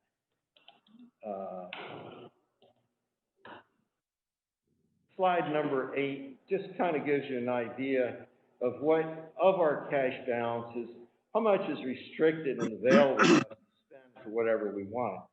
And, you know, as of March 31st, our restricted cash balances were 8.7 million. And we had other monies, transfer tax in particular, which has some modest restrictions. And the state code is one of the slides here that basically, if we needed that money, we had any kind of a pressing need, those restrictions are pretty loose, so that money could be available for that. And this is the section of the code, chapter 16, Delaware Code, section 1601. I think I'll try to wind this thing up and then put a few of you to sleep. But debt is always a factor. We have a debt limit of $75 million.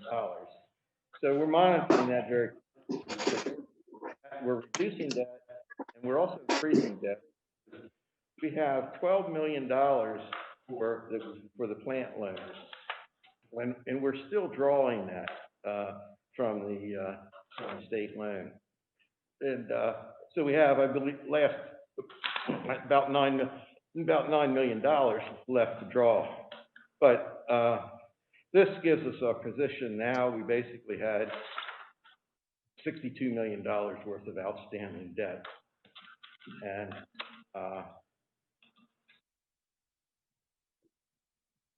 the last thing, and I think it's pretty revealing, we had a pretty good year on budget versus actual. I mean, our actual revenues, and these are only governmental funds, you know, I'm not talking about the enterprise. Governmental funds, our budget was 15.9. We actually had in revenue 17.6. So that was good. Expenses, they were also favorable.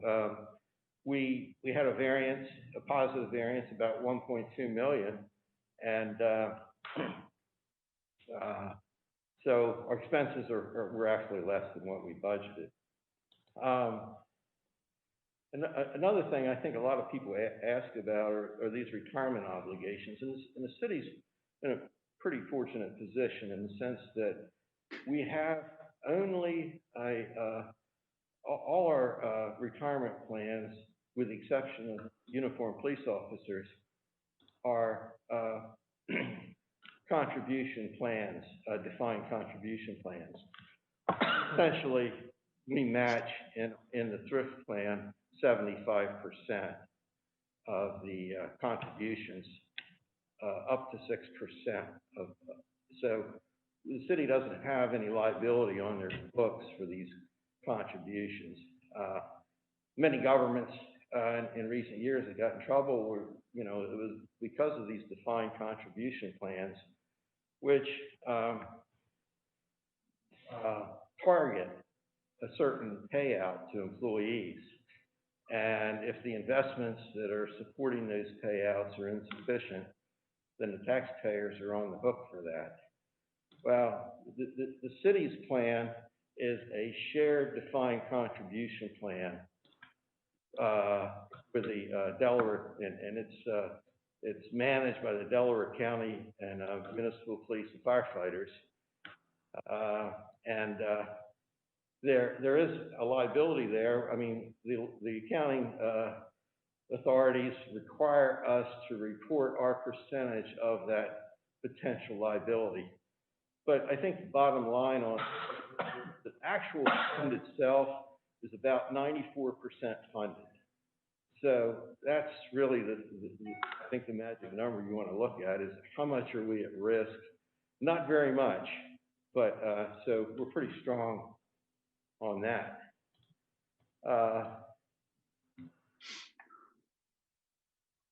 There's a slide, and I'm not going to read it to you, but on the funding plan, the retirement plan obligations. There are the footnotes that I really think it's worth, going through those first. And we added a footnote this year. We support a lot of outside organizations, the library, the Historical Society, and Main Street. And we felt, in my discussion with the auditors, that we felt we should quantify that, say, well, what is it really costing the city? So there is that footnote in there. It's over several $100,000 a year because the city not only makes direct contributions to these organizations, but they also assume some of their expenses during the year. So that was a new footnote that was added this year. I guess with that, I'll stop. I guess the last thing is the audit committee did recommend approval of the audit report. So the commissioners will have to vote on that or should vote on that today. Are there any other questions that I can help you with? I have a question. Commissioner Cluzy, yes, ma'am. Yes, the transfer tax, Bert, can you tell me, it's restricted, I understand, but what do we typically use that money for? Well, that code section is one of the slides, but basically if we had something, we had a capital need that we needed and we could justify it, that money is available. It's also available for operating type expenses in the event of certain, I believe certain events, if we had a storm. The key of it is we have to segregate that money, and we do. Because I remember a few years ago, Dewey Beach got in some trouble. I don't know whether you could say trouble, but somebody had questioned at Dewey Beach whether they were doing an adequate job of segregating the money that was collected for transfer tax. So the key is we segregate it, and it can be available, but it's not something that should be used for you just, something to just buy something that's maybe not considered essential outlay. What's the balance? Any other committee? What's the balance of that? Repeat that, Pat. Yes, well, what is the balance of that account? Well, about over $6 million. Actually, there's a CD and there's checking accounts at $8.5 million as of the end of the year. So it's a pretty good. I mean, people talk about the city should have a reserve fund, and we don't really call that a reserve fund, but from a practical sense, that's what it is. So, did I answer your question, Yes, Commissioner? yes, you did. Thank you very much. Thank you. Any other commissioners? You're going to need to speak up. I can't see you. Yeah, I have. Commissioner Gay? Yeah, I have a couple points. Hold on a minute. I'm just trying to get back to my slides. Bert, I want to ask a question also. This is just a sort of a clarification of a couple things that I found interesting when I was going through it. On slide 10, where you bring that up, please. The outstanding debt, slide 10. Yeah. And I'm assuming those are all the current principal balances of those loans, right? That's correct, as of March 31st. Right, yeah, right. And one of the things I think is interesting, and it's always a footnote, but I think it's worth the public being aware that on the outfall, that of that 40 million, the county is going to pay 42% of that, or about 17 million ultimately, right? That's an excellent point, and you will see on your budget reports, in fact, the budget report that was just issued the other day, that there's a revenue item, and it's in the revenue section, but it's segregated as a resource that shows that county contribution. So that's a very important point, that the county is paying 42%. And I understand it could even be a little more in the future, but what that says to me is that the total debt that we're going to be responsible for is really closer to 45 million. Well, I think that's a good way to interpret it, but from a reporting aspect, the debt is what it is. Oh, absolutely. But I think the point that you make is there's an outside source supporting a big chunk of the debt for those for the outfall loans. Yeah. So yeah, I mean, I think people forget that. We're better than we look on paper, if you really want to say that. Yeah, and then on slide 12, along those same lines, the other thing I think is interesting is that the debt service of just under $1 million is actually less than 6% of our general fund revenues, and to me that's pretty good to have debt service. Well, now that's the debt service only for the governmental funds, and that amount is I get that. Just City Hall debt. Right. That's what that's about. Right, but the revenue just from the general fund, so I'm not counting enterprise either way on this, is about 17. Right. Well, it was last year it was 15.6, but I know this year it was budgeted at 17, and that debt service payment stays the same, and it's less than 6%. So that to me seems pretty good. I think it is pretty good, and if we, the City Hall was over $20 million, but I think if we went out to build it today, it'd probably be 30 million based on what these materials and construction prices are. So I think the city actually, I know there was controversy on that, but I mean, basically, I think most people would regard this as a pretty good deal. Right. Yeah. And then I guess my question to you is, and we've talked about this before, is there some sort of magic number of where you want to see the reserves every year? I mean, I guess we're not calling them reserves, but the slide that showed what's in those various categories, restricted and unrestricted, is there a number we're sort of looking to maintain every year? Well, I think you hit another real important question. A lot of city governments have a fund policy. And basically what I'm talking about is the amount of funds that, the difference between assets and liabilities is your fund balance. And many city governments have in their ordinance a policy on that. And I've done some research and consideration, and it's a tricky thing because you don't necessarily want to be so restricted that the city doesn't have access to the funds, but it is a way of installing a degree of discipline in the management of your government. Okay, thanks. Anybody else need to speak up? I do. Can you hear me? Yes, sir. Commissioner Legree? Okay. We all need to be reminded that this is FY 2021 that we're talking about, and FY 2021 ended on March 31st of 2020. The budget that we're going to be talking about coming up is FY 2022. So things are going to change.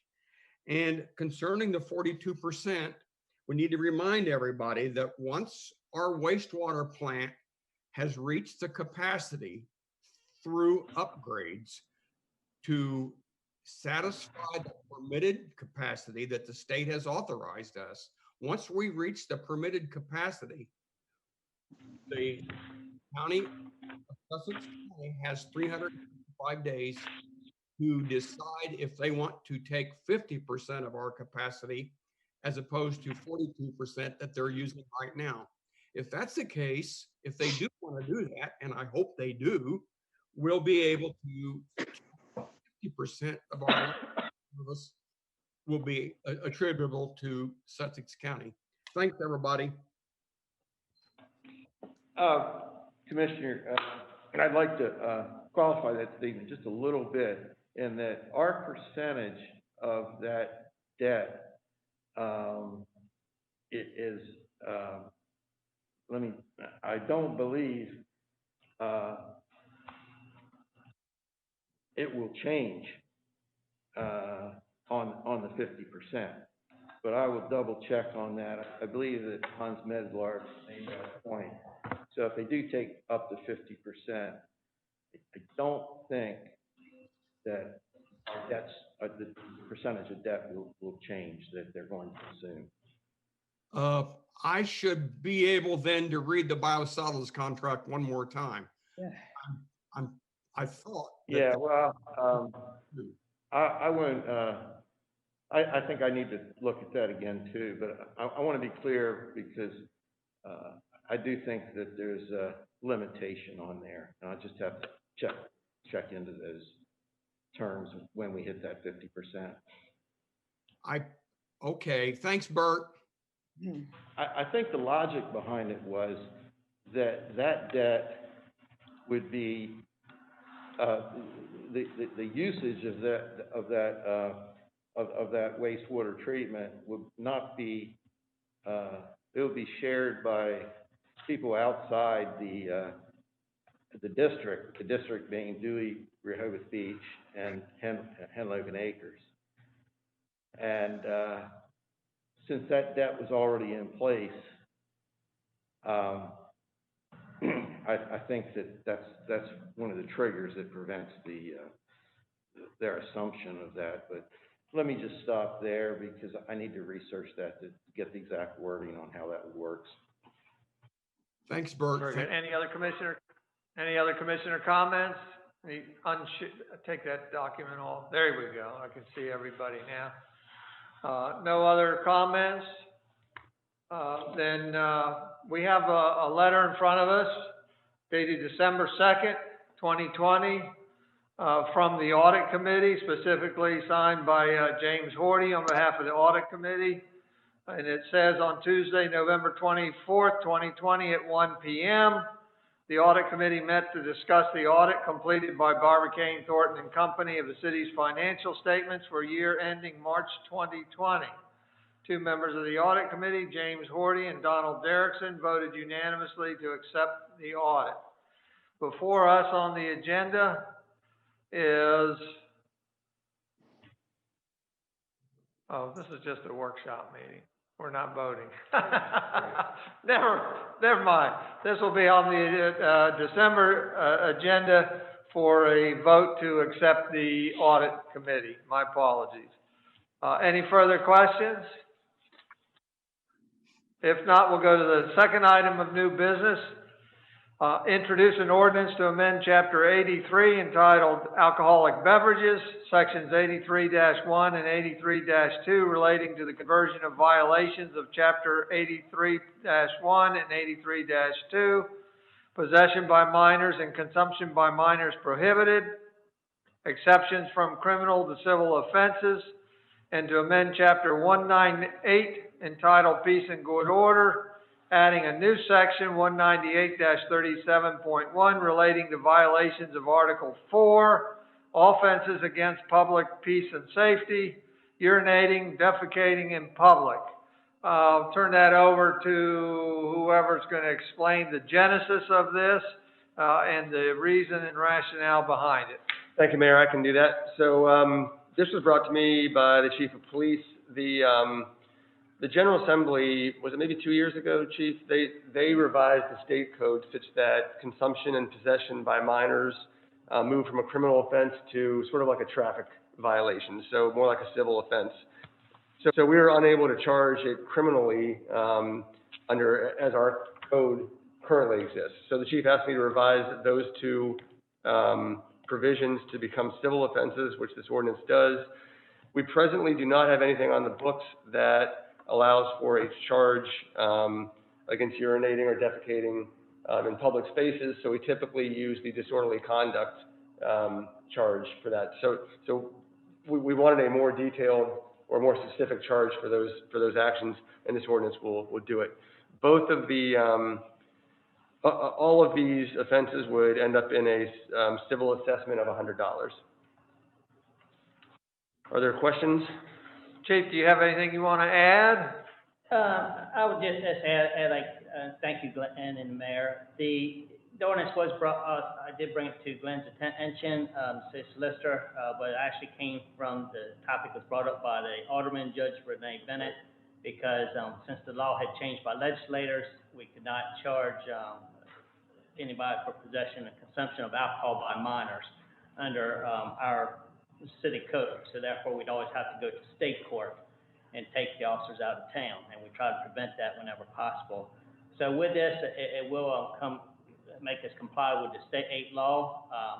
They don't give up any rights, as you already know, by a civil citation. They have the right to either mail it in, or they can have a court date and have a hearing in front of the judge. So I think it's a kind of a win-win situation. And with a civil citation, they do not have any criminal record for that. The second part, as was mentioned by the city solicitor, urinating in public. We currently always had to go to a criminal charge for that under disorderly conduct. And quite honestly, a lot of times for a person, if our restrooms were closed and hurried up and kind of got behind a bush or something and went ahead and urinated, we didn't feel like we want to give somebody a criminal citation for that and have to come back to court or, Pennsylvania and things. A lot of times that was getting transferred to court-bound pleas where the case was being dismissed anyway. So again, we want to keep that in the alderman's court, make it a civil citation. And again, as mentioned before, a person can have a trial on that, so we're not taking any rights away, but as they go back to their respective living quarters, they can sit there and just mail the fine in too. So I think, again, it's a win-win situation. Thank you, Chief. My one question has to do with urinating, defecating in public.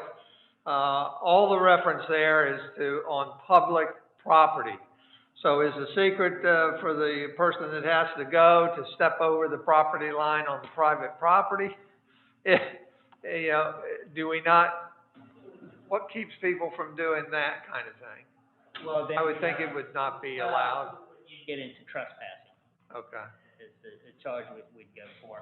And there's actually some things that we put in our civil citations too, again, that will give us some latitude again to go on criminal, especially if the homeowner doesn't really want to get involved, that we can sit there and take that add-on under a civil citation too. So I think this way, by this new ordinance and our old ordinances, we'll have it all covered. Very good. Thank you very much. Commissioner Gossett? Just two quick questions. The civil assessment of $100, how was that amount established? That is in our regulations, and usually have either, in most of our civil citations, either a $25 or a $100. The disorderly conduct on a criminal was $50, so we kind of just bumped up to $100, and it kind of stays in line with our discount and things that we have other civil citations. I think when we first started civil citations, City Solicitor might be able to speak more on this, but if it came to, you don't want it to be punishment, the civil citation, because you're not having a full trial on it and all that, so you can't necessarily get into large amounts of that, as we talked about it for other civil citations too, like $500, $1,000, and things like that. So ours does get to $100, but believe me, that's a wake-up call for a night that just left the bar or whatever they did and decided to urinate and things. But that is basically why it's $100. We can't go much higher than that. Glenn, did you want to? No, I agree with that, Chief. The civil assessment really is supposed to be taking things out of the criminal world, where criminals, you issue fines and penalties. And a civil assessment is really supposed to be an assessment of fees to kind of cover the city's costs of it administratively dealing with this action that was taken by the individual. So typically they are lower than what we would see in a criminal fine. But as Chief says, I don't think we're really trying to see these as revenue generators, more of a wake-up call type of imposition. Okay, thank you. And also, there's a typo on line 63. 63. Shall mean the discharge of, as Oh, opposed, after body, it should not be a, no, I'm just, sorry. under point B, the, as used in this section, urinate shall mean the discharge, I think it should say of, not or. Oh, yeah, you're right. Thanks for that. Yep. Okay. We hope it's not. Any other commissioner questions? If not, I'd like to go to the members of the public to comment on this ordinance, and if they have any comments on the audit, then they would be welcome also. Carol Everhart, I think, stepped away. Walter Brittingham? No, thank Thank you. Jan Conacy, still off. Dr. Trejos? I don't know where he is. Mike Strange? I think Bert and the city should be complimented on having such a fine balance sheet. That's it. Thank you very much, Mike. With that, we will put this on the agenda for December for a vote, if the commissioners are comfortable. Do you want it to be on the January workshop, or are you comfortable with taking it to a vote in this December regular meeting? Hearing no objections, we'll put it on the December regular meeting for a vote. Thank you very much. Thank you, Chief. Thank you, Glenn, for writing that up for us. We'll go to the next bit of business. That's new business, item C. Update on ongoing, there's two parts of this. Update on ongoing limited zoning code review initiated by Building and Licensing Department. And second section is discuss potential comprehensive zoning code review needs and process. I put this on there for a couple reasons, and primarily to clarify that there are two separate processes here. One's started and one's not. Even when I was a commissioner over years ago, I believe there was banter about doing a comprehensive code review, zoning code review in the city of Rehoboth Beach. And every once in a while, comments from the commissioners still come up about that, a comprehensive zoning code review. And when it's been mentioned earlier by the city manager at a city meeting, I recall about a year ago, it sounded a little different. When I became mayor, I sat down with her and we looked at it. And what we found out, or what I found out, is that Building and Licensing has been working with Debbie File and a consultant to target certain zoning codes and building codes for clarity. And so these are two different things. What I'd like to do is start off with the support document and have Matthew Janice give just a little 30-second preview of each one, if you know, and I'd prefer you be on camera if you would.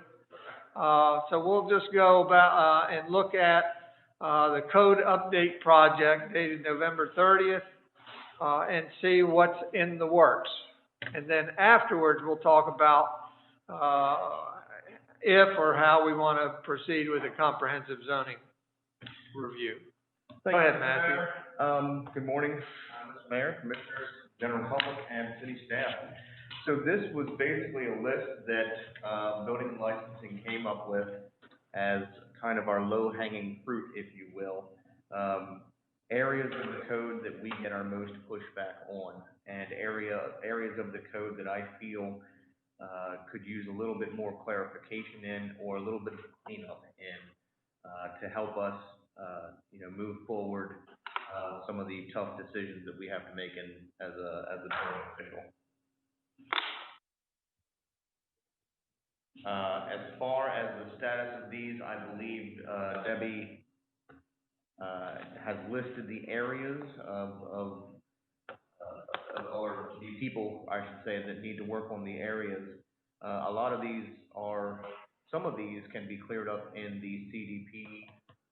Some of them need to go to an attorney and probably to public forum, and others could be cleaned up administratively, such as processes and the like.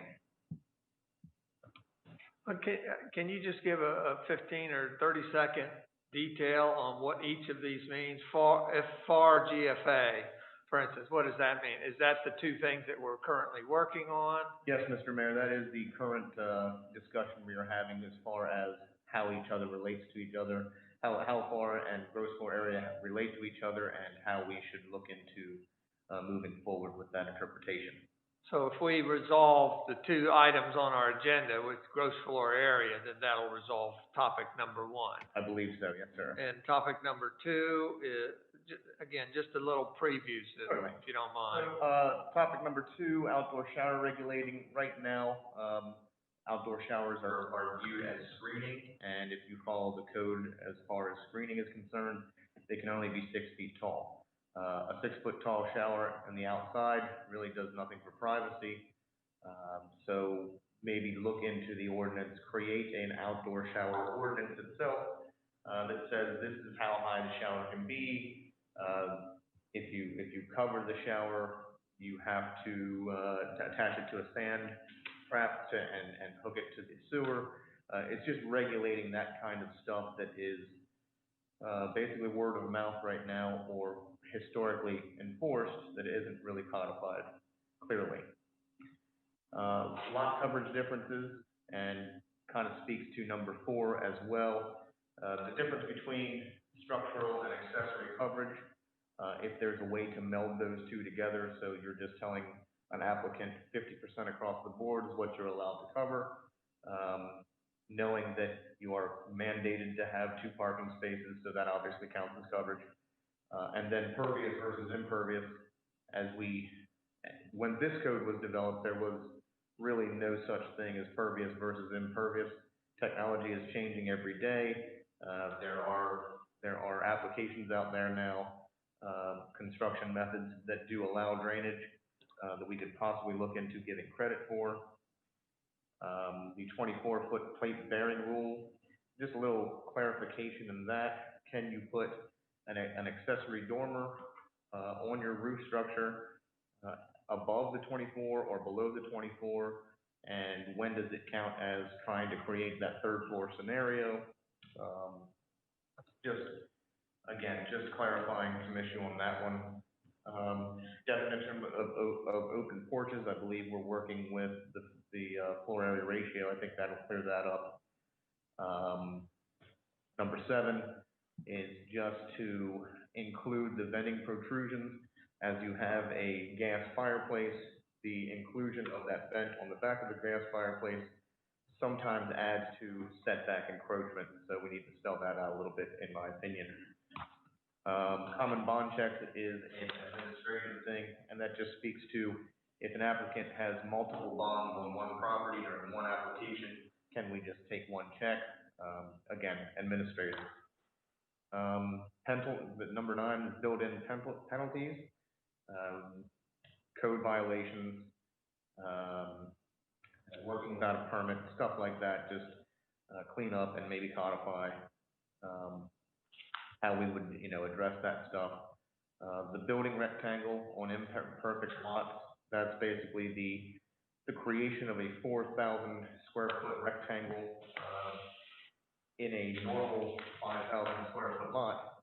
When you have the abnormal lots out there, you cannot fit that 4,000 square foot triangle in there. So something should be spoken to for that.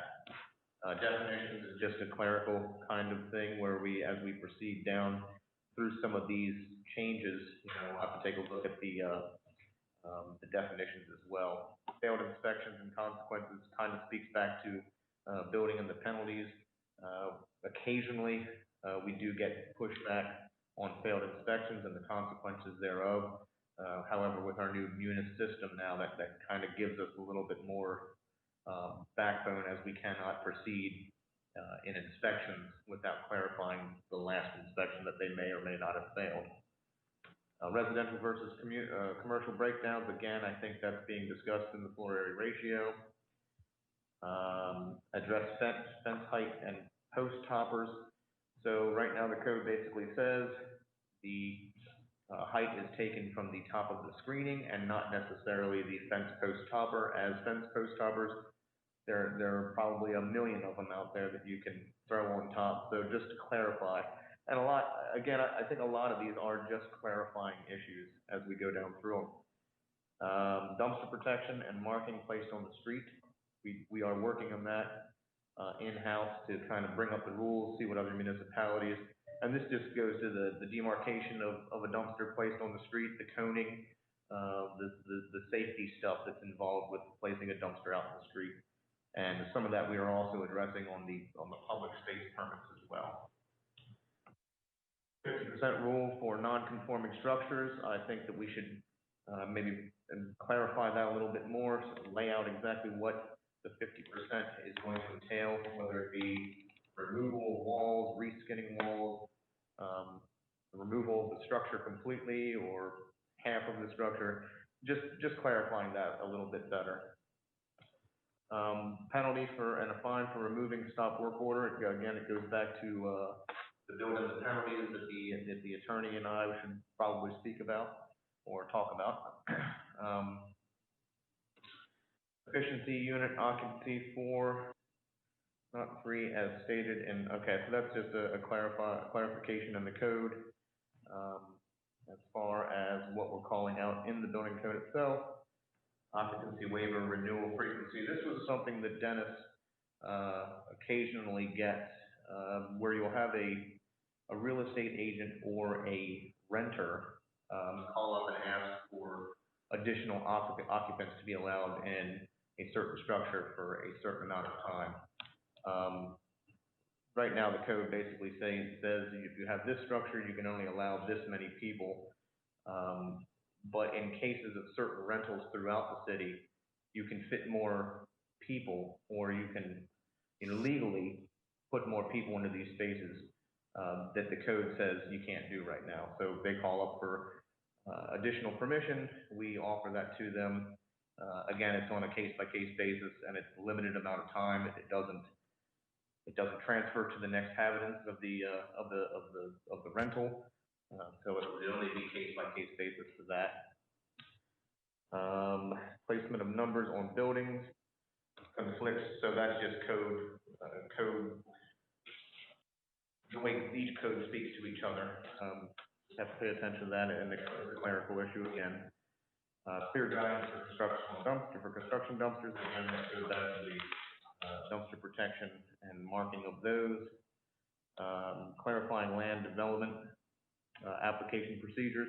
I believe we are also working with that in the CDP, just to put further clarification of what lot creation or what lot separation needs to go before the Planning Commission and how that process is implemented. The fat soils and greases, of course, we're working on, as well as the Solid Waste Ordinance. That is the conclusion of this list, and I'm definitely going to take any questions that you may have. All right, thank you, Matthew. Appreciate it. Little summary there. It gives me concern that these are all identified as kind of problem areas, if you will, needing clarification. To me means there's a problem with them or there's concern. Have you prioritized these things? It seems to me they should be done sooner than later. And I don't know whether they can be done as a package or you prioritize them and can get certain ones done that are most problematic. Certainly. So the ones obviously that are listed for the CDP, we're kind of waiting for guidance on that to see when the CDP is officially accepted.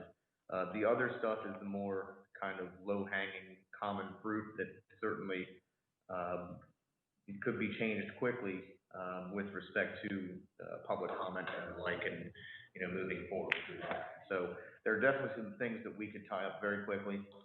That is definitely an administrative process.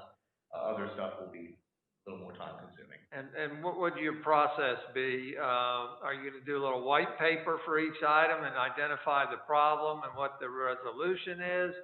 Are you going to go right to codify things rather than an outline form just to share with us what you want to do to the code? I certainly definitely want to get opinion from the commissioners and from yourself as well. So I think it would be a step-by-step process. We come up with some verbiage run it past the city solicitor, let commissioners and mayors view this and see what everybody says, and then maybe move it to the public forum at that point to discuss. Okay, Sharon, go ahead. Mayor, I just wanted to quickly interject. The concept of redesigning, redoing, every word we've heard over the past years, the zoning code in general, that's a huge task. Well, we're not there yet. Okay, so I just wanted to say, these are the top, the top 10, the top 20 hit list of items that give building and licensing heartburn on a daily basis. Right. So that's why you have these before you. And I think, as Matt said, if we can do them quickly, and get them out of the way, this would really help that department. Right. No, very good. We'll get back to you. I just want to read the preface to this code update project. It says, while the comprehensive development plan is being developed, the city staff has identified areas of concern to be updated and are clarified within city codes. The CDP will identify areas within the codes to be updated and or added upon adoption within the implementation chapter. It is not recommended major code changes take place prior to adoption of the CDP, as they are likely to be addressed again. So again, I agree with you that these are the priorities. They've risen to the top and needing clarification. I would hope that you're able to proceed quickly with them. Commissioner Gossett? Yes, I agree with the aspect of these are what has risen to the top to be addressed. If it would be possible to expand this list a little bit from the topic areas, that if you could also include the specific code sites numbers so that we have a reference as to what specifically you're addressing. It may address multiple specific aspects of the code, the numbers, if you will, so we can get a focus on that. And then also I would suggest that if we could also include in these conversations going forward, General Code, who is the company that handles our code aspects of writing them, updating them, keeping them consistent, that one of the issues that we've run into previously are interrelated conflicts. So that if we make a change in one area, we don't know that it is affecting another area of the code that is we're making it in conflict. So if at some point in the discussion process to bring in General Code, because they are able to do basically a review of all the codes to see what conflicts that we are currently changing would have an aspect or an impact negatively on another aspect of the code. Very good. Thank you, Patrick. I think that's a reasonable next step to have more specificity in there. Commissioner Susan Gay? Yeah, thanks. First of all, I like the fact that these are issues to be clarified in the short run, and that any changes, we would be waiting for the CDP. That was certainly my understanding, and I'm glad to have the list to sort of know where we're going, but also nice to have the clarification of what we're looking at today. I actually wanted to touch base on the very last paragraph about potential next step, because I got kind of excited about that. Susan, let me cut you off there, because I want to, or you can read it if you like, because that's the next. The next topic is code review and then potential next steps. Okay. You want to read that? Go ahead. If you want to take other comments and then read that, I'll wait. That's fine. Okay. Well, on the bottom of that support document, it offers what the potential next step could be. One area that could be reviewed in advance of the adoption of the CDP would be to understand and clarify the difference between form-based code and a traditional zoning code. During the first quarter of 2021 would be to invite local academic partners and zoning code experience to provide an educational presentation on this topic. Recommended presenters can be provided for consideration. This could be a joint presentation meeting for discussion with the city commissioners and the planning commissioners. This somewhat segues into the second part of our discussion, which is those that thought that we were doing a comprehensive zoning review this is your opportunity to offer any comments on that and the next steps forward. Susan, go ahead.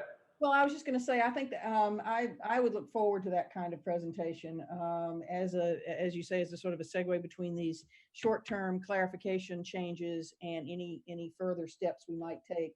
And I would hope, in addition to that says local academic planners, I would also like to look at getting people in from firms that do write code. I think it would be useful to have them. I also think it would be little or no cost to have them come in to do presentations. So I'd kind of like to look at that, comprehensively and bring in some experts that do this every day in addition to academics. Very good. Thank you, Susan. Commissioner Legree. I agree with Commissioner Gay. I think we need to look at a comprehensive code review. We may not want to go that way, but we certainly should have that option. And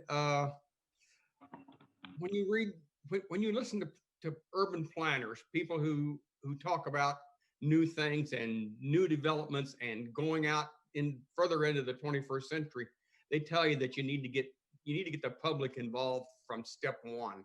And these are great suggestions, but I look at them as Band-Aids on a broken leg. We really do need to see if we want to revamp our code, and we may not want to. But as you said a moment ago, I believe that should be step one. Thank you. Thank you. Anybody else? Very good. If not, we'll go to our speakers. I assume Carol's still off. Walter Brittingham? No, thank you. Any comment? Nothing? Thank you, Walter. Dr. Trejos? Well, I have no further comment at this time, but again, I want to just thank everyone for allowing me the opportunity to work with you all with regard to the issues that I and the city have been working with. And again, just thank you. Thank you. We appreciate your stamina. Mike Strange? Yes, please. Thank you. Although I'm here as a citizen, I do happen to serve on the Planning Commission for Rehoboth Beach. And what Matt has proposed is welcomed. We see it bubbles up to the Planning Commission and creates problems that we don't need to have to begin with. The other thing is, with regard to a major redo of the code, along Commissioner Legree's comment, there are different codes. Form-based code is one of them, which turns out has many benefits, but also has restrictions to it. And the CDP, which was alluded to earlier, that Matt referred to, is in the CDP, many of these things have been bubbling up and are impacting the development of the CDP from the perspective of what does the public really want. And we've gotten a pretty good handle on that. And that's then bubbled back down in Matt's bailiwick. So I applaud what's being done, and we definitely need to continue that effort. Thank you. Thank you, Mike. That's all our speakers. I will, if it's all right with the commissioners, I'll take the next step as outlined on the support document to set something up for early next year, see if we can have some educational seminars on form-based code and traditional zoning code and what the process for rewriting our code would be. Do you have, is that all right? Yes. Okay, thank you. If there's no more questions, we'll go on to the next item of business. And that is discuss a proposed charter change to Section 17, City Manager, and Section 21, Police Force, to clarify that the City Manager may delegate supervisory authority over city employees and city departments, including the Beach Patrol Captain and the Beach Patrol. With that, I'll turn it over to our City Solicitor, Glenn Mandalis. Thank you, Mayor. This was generated based upon a recent appeal that was filed that, I've thought for a long time that the city manager has wide managerial authority and delegation authority. In the charter, in Section 17, it starts out with the Commissioners of Rehoboth Beach shall appoint a city manager who shall be chief administrative officer of the city. So I think that there's an inherent authority that she has to delegate certain responsibilities and issues to other members of staff, but in consultation with our labor attorney, we both thought it might be worthwhile to seek a charter amendment to remove any question as to whether the city manager has the authority that we believe she has. So this charter amendment would do as the synopsis says, which is this act amends the charter of the city of Rehoboth Beach to provide that the city manager may delegate supervisory authority, including supervisory authority over the city's beach patrol. So it would make two amendments to the charter. First, in section 17, a line would be added that would say, notwithstanding any provision herein to the contrary, the city manager shall supervise all city employees, but may freely delegate supervisory authority in his or her discretion. So that'd be an amendment to section 17, which is the general city manager section of the charter. And a second amendment would be made to section 21, which is titled Police Force, but you find the Beach Patrol in that section. So then in section 21, subsection G, it would say compensation to be received by the members of the Rehoboth Beach Beach Patrol shall be fixed by the commissioners. They shall be under the direct control of the city manager, and this is what's added, comma, or such other employee of the city that the city manager may designate. Provided, however, and then it goes on. But so like I said, in this charter amendment would clarify in two separate locations that the city manager can delegate those supervisory authorities. Questions? Thank you, Glenn. Do you have any knowledge of other municipalities that have tight specificity over the supervisory authority of the city manager versus a broad latitude? I can't cite specific examples. What I can say is that in working with other city managers, this is just an issue that's never questioned. The city manager generally is understood as a chief administrative officer of the city. That is an inherent authority to delegate these sorts of managerial responsibilities. I've worked closely with city managers in Dover, Lewis, Dewey Beach, and this has just never been something that's come up. If the commissioners would like examples of charter language in other jurisdictions, we can certainly get that for them.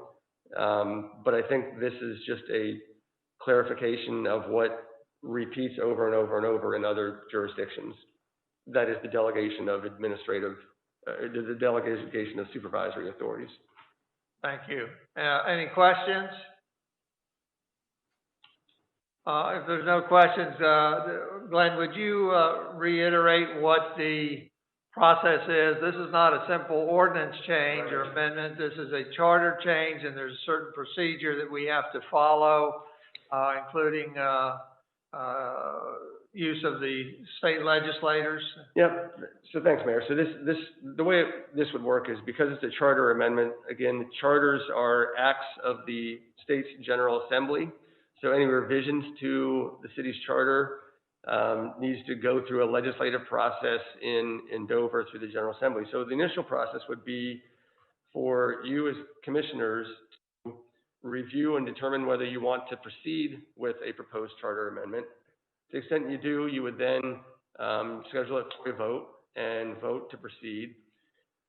The next step would be generally the mayor would reach out to one of our local representatives to sponsor the bill that's been prepared.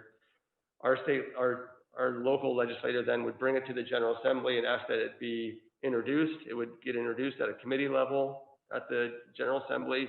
That committee would hopefully vote to move it to the full House. The House would vote on it. To the extent they vote to approve it, it would then go to the governor for final execution and enactment into law. So it is a relatively lengthy process. This is just the first step of several actions that have to happen. Thank you very much. Commissioner Legree?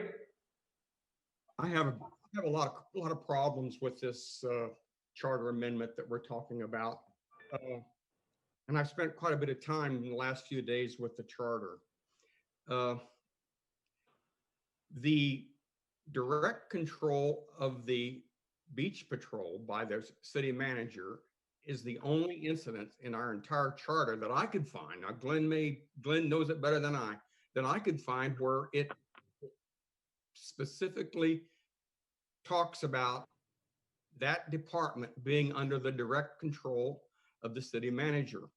Everything else in the charter talks about the city manager having total administrative control. My opinion is that the people who wrote our charter must have felt very strongly about the status and importance and the iconic position of the beach patrol. And indeed, the beach patrol is an important part of our brand. It's part of Rehoboth Beach. And I'm thinking that they probably felt that way too. And to put this under the chief of police or another department, as has been talked about recently, is a demotion for the beach patrol. If I was the captain of the beach patrol, I would fight for the status of my organization, like the one that we have now, who has been doing that. That's another problem. I don't like the idea that we're changing the charter to fix a personnel problem. When the current beach captain is gone, we may not have a problem. When the current city manager moves on, we may not have a problem. I think, but the fix that we're putting in will stay there forever, and that bothers me.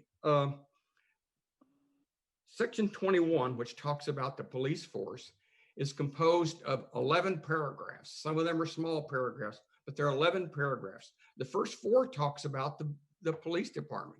The remaining 7 talk about the beach patrol. So our planners must have felt strongly about that. And by the way, the success of Rehoboth Beach didn't just happen. It's because the leaders who have gone before us made sure that we were successful. And I really hate to mess with the charter for a personnel problem. I know this is off topic, but we have a personnel committee which is composed of some folks with some broad managerial experience and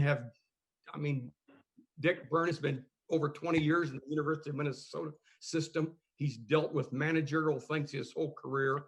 The same goes for Patrick Gossett in the hospitality industry. These are members of the planning commission of the personnel committee who have had great experience. I would love to have had the city manager sit down with them and bounce a few ideas and see if they could have helped at a lower process, an earlier stage. And to get back on topic, rather than change the charter, maybe we could, I understand where the city manager is coming from. This pandemic has just swamped her. And I totally understand it with all the things that's going on.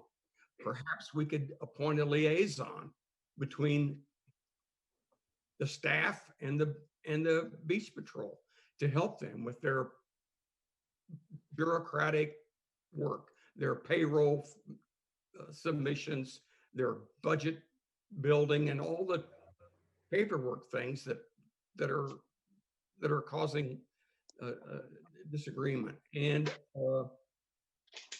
yeah, I'd nominate Evan to start working with the beach patrol as a liaison and help them get their affairs in order. And yeah, I can say a lot more on. I talked to 5 former beach patrol folks, and now they were beach patrol people quite a few years ago, but the esprit de corps of the beach patrol is really high. And I think that's what contributes to its success. And that starts at the captain. And one of these folks knew the current captain, but we did not discuss that at all. And they don't think that should be changed. They like the status of the beach patrol, but that's what I would have expected them to say. But these are a proud bunch of folks, and I hate to see them demoted, which is what this amendment does. Thank you, sir. Thank you, Commissioner. Any other comment? I believe that the city manager should have broad latitude in who she's able to supervise or delegate to supervise. I'm a little confused a little bit because in Kent Buxton's letter to the city manager about the appeal, he indicates that an interest to return to the direct supervision of the city manager, quote, or a designee approved by the commissioners. Or a designee approved by the commissioners. So, you know, to me, this charter change could take care of that. But otherwise, there's really no process for the commissioners to approve a designee under the city manager. Is there, Glenn? Do you have? Not that I'm aware of, Mayor, no. So the question, again, we'll go to the speakers in a minute, but one of the things that we're doing, this is just being presented. We're not voting on it today. However, it would be good to get you some feeling about whether to proceed with this or to let it drop. Any other Commissioner Pat Caluzzi? Yes, thank you, Mayor. So I have to say, Commissioner Legree, I don't agree with you in saying this is a demotion of the captain. I think that, you know, as the city manager has a broad managerial capability, including over the chief of police and everyone else that's on staff. I think that this is something that, you know, may not always be the case that she does, you know, put the captain under someone else. But right now things are difficult. And even if we did the charter change, doesn't mean necessarily that she'll always put the captain under somebody else, but not giving her the latitude to be able to do this in times when things are difficult and she's stretched very thin, I think is unfortunate. So I support the charter change. Thank you. Thank you, Commissioner. Commissioner Legree again? She has the ability to hire and fire. And if the captain of the beach patrol is not performing his duties or her duties, whoever that might be, she has the ability to remove them and hire someone new. Again, I think this is a personnel move that we're making, which just allows her to transfer the reporting authority to someone else. Thank you. Thank you. Commissioner Gossett? Yes, I just think Commissioner Legree, you're going back to saying when this was written. This was written many, many years ago. And I think conditions change over the years, and we need to be able to respond to those changes. And if you look at the, not to get deeper into this, but if you look at the code as it's written, it really defines that the commissioners have a lot of authority over the beach patrol. And that is unusual in the sense of every other department that functions under the city manager at this time. I mean, even just a quote here, the commissioners have the power to establish rules and regulations covering the qualification of members of the beach patrol, provided, however, each member of the beach patrol shall pass a test. I don't know that following the charter that we've ever established those rules or asked for each beach patrol member to pass a test.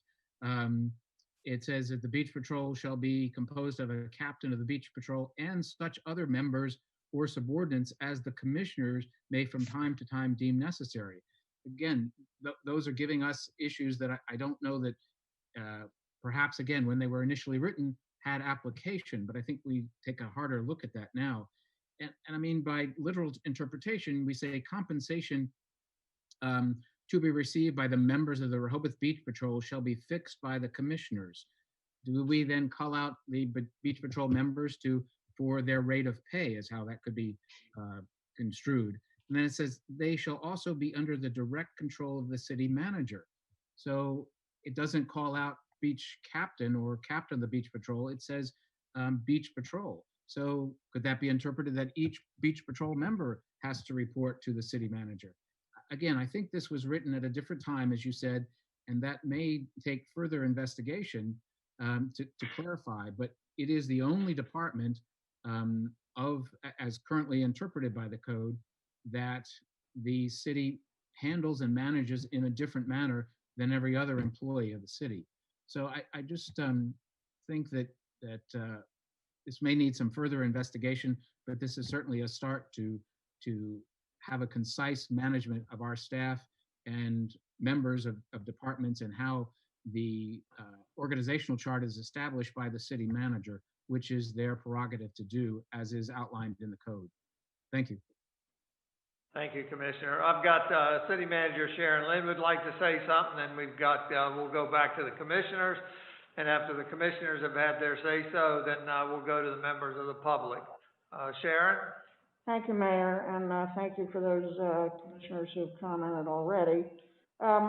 Just, you know, the role of the city manager and the reason why you hire a professional city manager is to lead the organization and carry out the council's direction.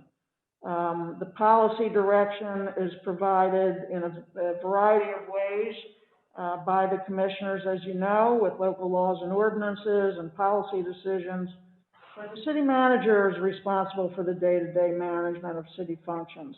I believe that the city manager, as the charter states, is in direct control of all employees. However, the city manager, through the commissioners, the appointed city manager, is the person that delegates authority. And I would argue that I do that on a daily basis. I delegate authority to the police chief. I delegate authority to my department heads. I hired a director of public works, whom I delegated authority of 3 different departments, 3 different vital departments.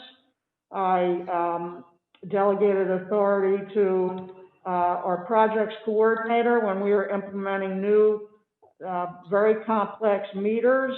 So I delegated authority to him over the parking department, and also to give him the appropriate and what I believe is the required administrative supervisory duties. So what I did in having the beach patrol captain report to the police chief, I have thought for several years that that is a duty, particularly regardless of the fact that we're in a emergency condition here, that is somewhat quasi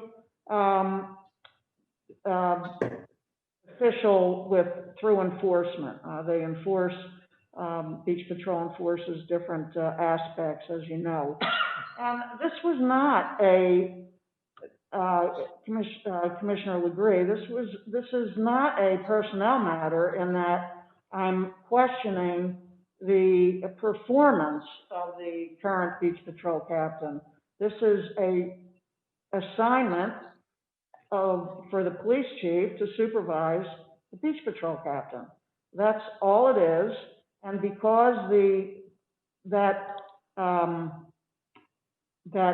was challenged by the Beach Patrol captain, that's why we're here in changing the charter. Any city manager should be able to delegate authority on an ongoing and a continual basis. And again, I go back to that's why you hire a professional manager with the expertise to do that. So we're not trying to get into any personnel related matters. I wouldn't do that in a public setting. This is just for the reasons that I've stated.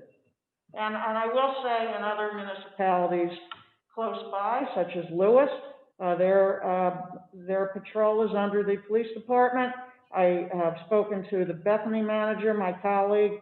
The supervision of the beach patrol captain was under a superintendent of police, and then when that individual retired, it reverted back.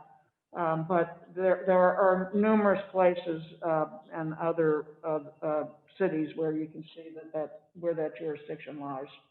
Thank you. Thank you. Commissioner Byrne? Thank you, Mayor. Well, from my perspective, this topic, this issue should have nothing to do with who is currently serving in these roles. It should be all about what is good policy or procedure now going forward. I guess I agree with Commissioner Gossett that conditions and things do change over the many decades, and we have to be willing to look at what is needed now and as we can look ahead to the years and decades ahead. I was frankly quite surprised that this is an issue, because my assumption, and I guess it goes back to what the solicitor articulated a little bit ago, is that the overall role of the city manager should be one to be able to delegate authority.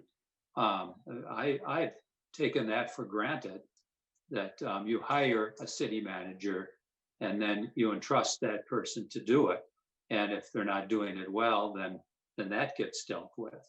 But that doesn't take away from good policy and good procedure. So I'd like to continue this moving along, Mayor. I think the debate and the discussion is good because we can learn from each other as we consider this as a charter move. I am supportive in doing this. And I don't view it as a demotion to the person that's in the captain role or to that unit. It's a critically important role and a critically important unit. It's only how we talk about it and how we deal with it. So I think this is a good discussion going forward. Thank you, Commissioner. Commissioner Gay? Yeah, actually, I have a process question and a question about the wording. The process question is, Glenn had said that this is the start of a long process that has to go through a number of steps. The General Assembly meets through June, right? And is there some expectation that we would be able to move this through so that it would be approved for the next season, or are we talking about something that could stretch longer than that? So that's a good question. The General Assembly, for whatever reason, likes to, or it's been its practice to hold municipal charter changes usually till the end of the session. But this one being one that is affected by the summer season, they would maybe move it forward in the schedule. So I think there's a possibility that it could be adopted prior to the summer season.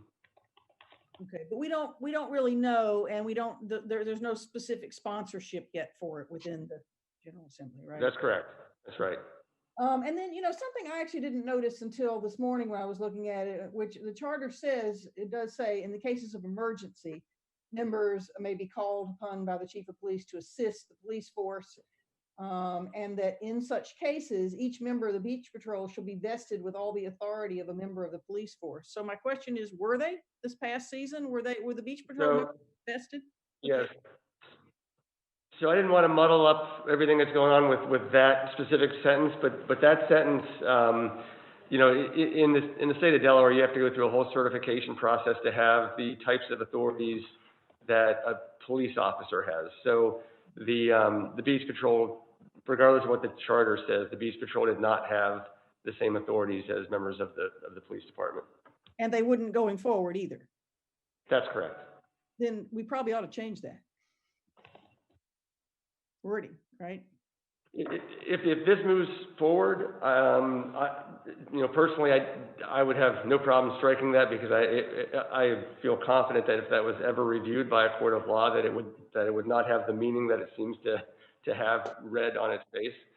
So I think that it makes good sense to change it. I really didn't want this discussion to be, about some of those other ancillary issues. Probably first about whether you want to move forward with the proposal in the first instance, and if you do, maybe that's an area we should look at.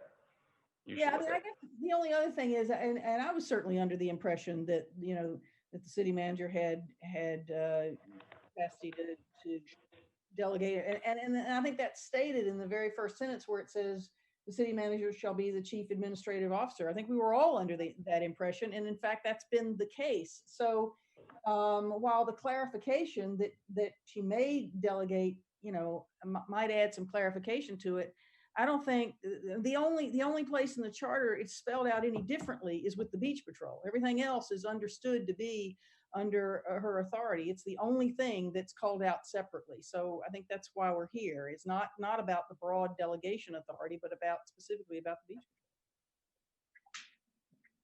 patrol. Thank you. Any other commissioner comment? If not, I'd like to offer to members of the public, Walter Brittingham. Good afternoon. I appreciate you're doing this without cowering under personnel matters. I want to say thank you to Glenn because I think some of his explanations have been proper. I would ask who brought this and why? Because I thought requests for items ready to go, I thought they had to come through the commissioners or you, Mr. Mayor. I didn't think a commissioner could bring this, and I don't think the city manager should have been allowed to bring this. Who brought it forward and why? So my recollection is that it grew out of a recommendation for our labor who said it would be worth making the revisions to the charter. I appreciate that, and that's what I heard you say. And I'm jumping around because I've written all over my piece of paper, but I'll keep it short. Captain Buxton's October letter, if it was accurate, we were not told it was not. I think I heard from you, Mr. Mendelis, but I'll have to, since we have no minutes on that, I don't know exactly what your words were. But there did not appear to be anybody questioning Mr. Buxton's letter, and nobody was allowed to speak to that. I appreciate your fact that you talked to other communities, but we're not other communities, and so I'll rapidly proceed. When there was an announcement at the beginning of all this, we were going to have ambassadors. The word ambassadors never showed up.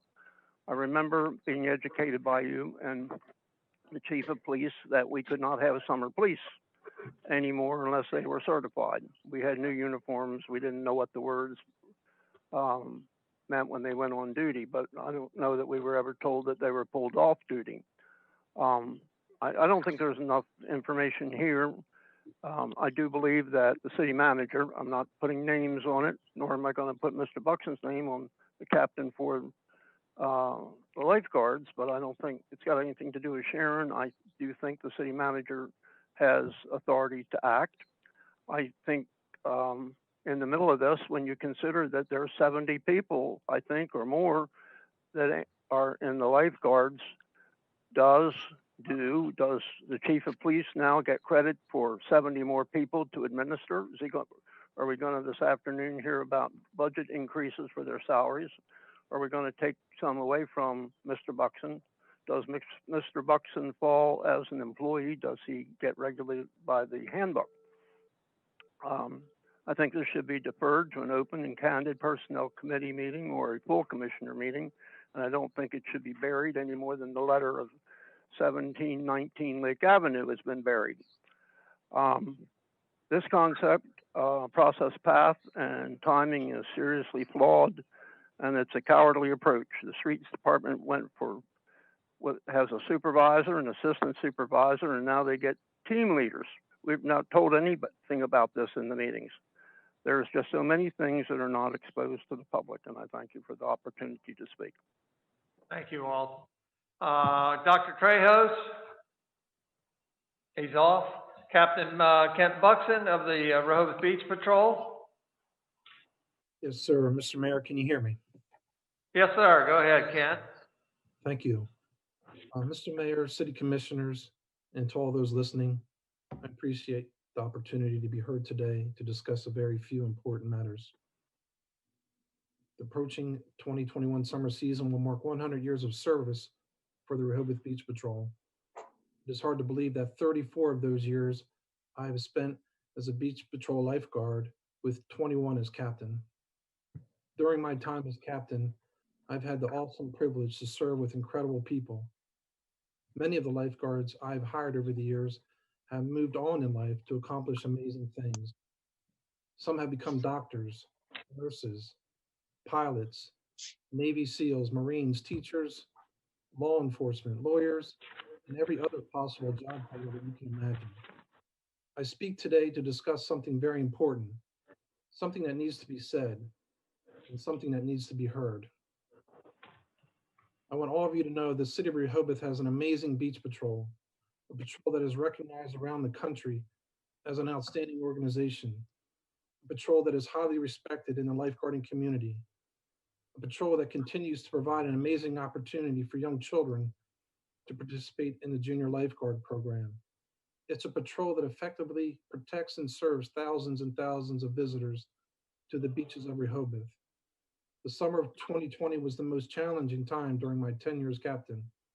As we all know, COVID-19 terribly disrupted our normal way of life and how people used to enjoy their amazing summers on the beaches of Rehoboth. I wish to inform everyone involved in listening to this meeting that I, Captain Buxton, am extremely proud of my staff and how each and every one of them handled their dangerous and difficult responsibilities. This year's Beach Patrol, like every year, rescued hundreds of individuals, administered hundreds of medical calls, and located and connected hundreds of lost children with their loved ones. I am so honored to have worked alongside this amazing group of young men and women.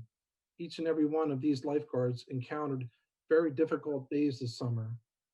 On many days and weeks this past summer, the patrol was stretched to the breaking point, but this professional group never once complained. They did their job and did it extremely well.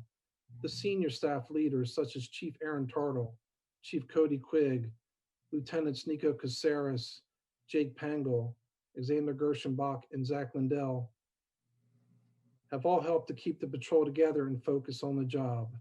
The medics, Sarah Bixler, Matthew Piechnik, Julius Streimeyer, and Mike Shear have worked to provide daily medical treatments to the many beach patrons who call on the Beach Patrol for help.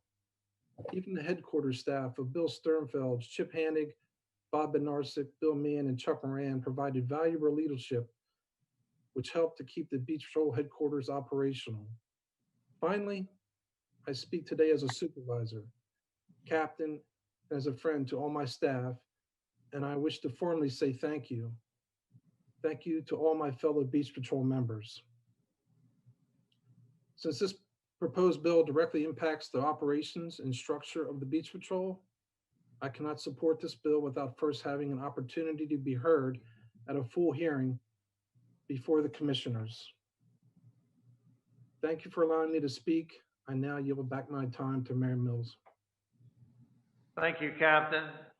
Mike Strange? No comment. Thank you. Okay, thank you very much. So now's the point to discuss the pleasure of the commissioners. Does this proceed? We've got Commissioner Burns indicated to proceed. I don't want to characterize the rest because. Can you clarify for me, Mayor? There seems to be, is there the issue of moving forward with the change to the charter, or is there an issue with moving forward to this appeal hearing? Are we taking these separately, or are we just moving forward with the, by the way, which I support, which is the change to the charter? Well, the appeal hearing is moot. Glenn, do you want to address that? Sure, Mayor. That process, of course, it was a kind of a two-step process. First, the first question that was put to the commissioners was whether they thought that it was merited a full hearing.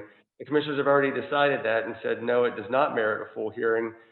Secondarily, that discussion about the appeal and whether there should be a full hearing isn't on today's agenda. You're strictly speaking today about this proposed charter amendment. So I think the only issue before you is whether to proceed with the charter amendment. Thank you for the clarification.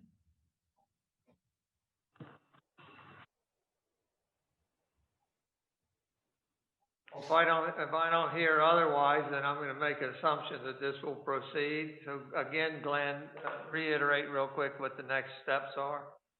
So the next step this would have to go on a voting meeting to determine whether you want to pursue it through a vote. And if you should pursue it and the vote is to go forward, then Mayor, typically you would reach out to the state legislature, our local legislatures to see if one will sponsor it.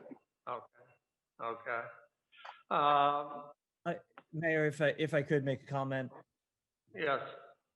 So just as it relates to the city manager's authority to delegate, I certainly agree with that. I think she's done an amazing job delegating authority and the structure of the city. And I certainly agree with that. I certainly was surprised by how detailed the charter is with the as it relates to the beach patrol specifically. And I certainly don't know or understand the rationale of why that was done. But like Commissioner Legree said, it was done. And it is in the charter. And I do agree that things change and that we may need to change with it. However, there's history. There might be very good reasons why it was set up that way and has continued that way. And the fact that all of you refused to listen to a 30-year employee's input on that is a problem. And that is why I would not be in favor of supporting the structure and the way that the charter is written without laying out or without hearing from the individual most the position of the individual most affected by that, and probably has some history on some of it. And I find it troubling that we've identified a lot of Commissioner Gossett identified quite a few things, as did Solicitor Mendelis, that are no longer applicable or no longer apply or doesn't make sense, yet we're only addressing 2 sentences here. If we already identified a bunch of other things that shouldn't be in the charter, why aren't we changing those 2? So that's why I'm not in favor of moving forward with it at this time. I think we need to hear from some additional people and do some research on why this was done and set up the way it was. Thank you, Commissioner Legree. Just for a point of information, we all know my opinion on this. The budget allocated last year $652,000 for the beach patrol. That is not a small sum. That is a significant expenditure. Most of it was for salaries, but that's a lot of money, and they are an important asset in Rehoboth Beach. Thank you. Thank you.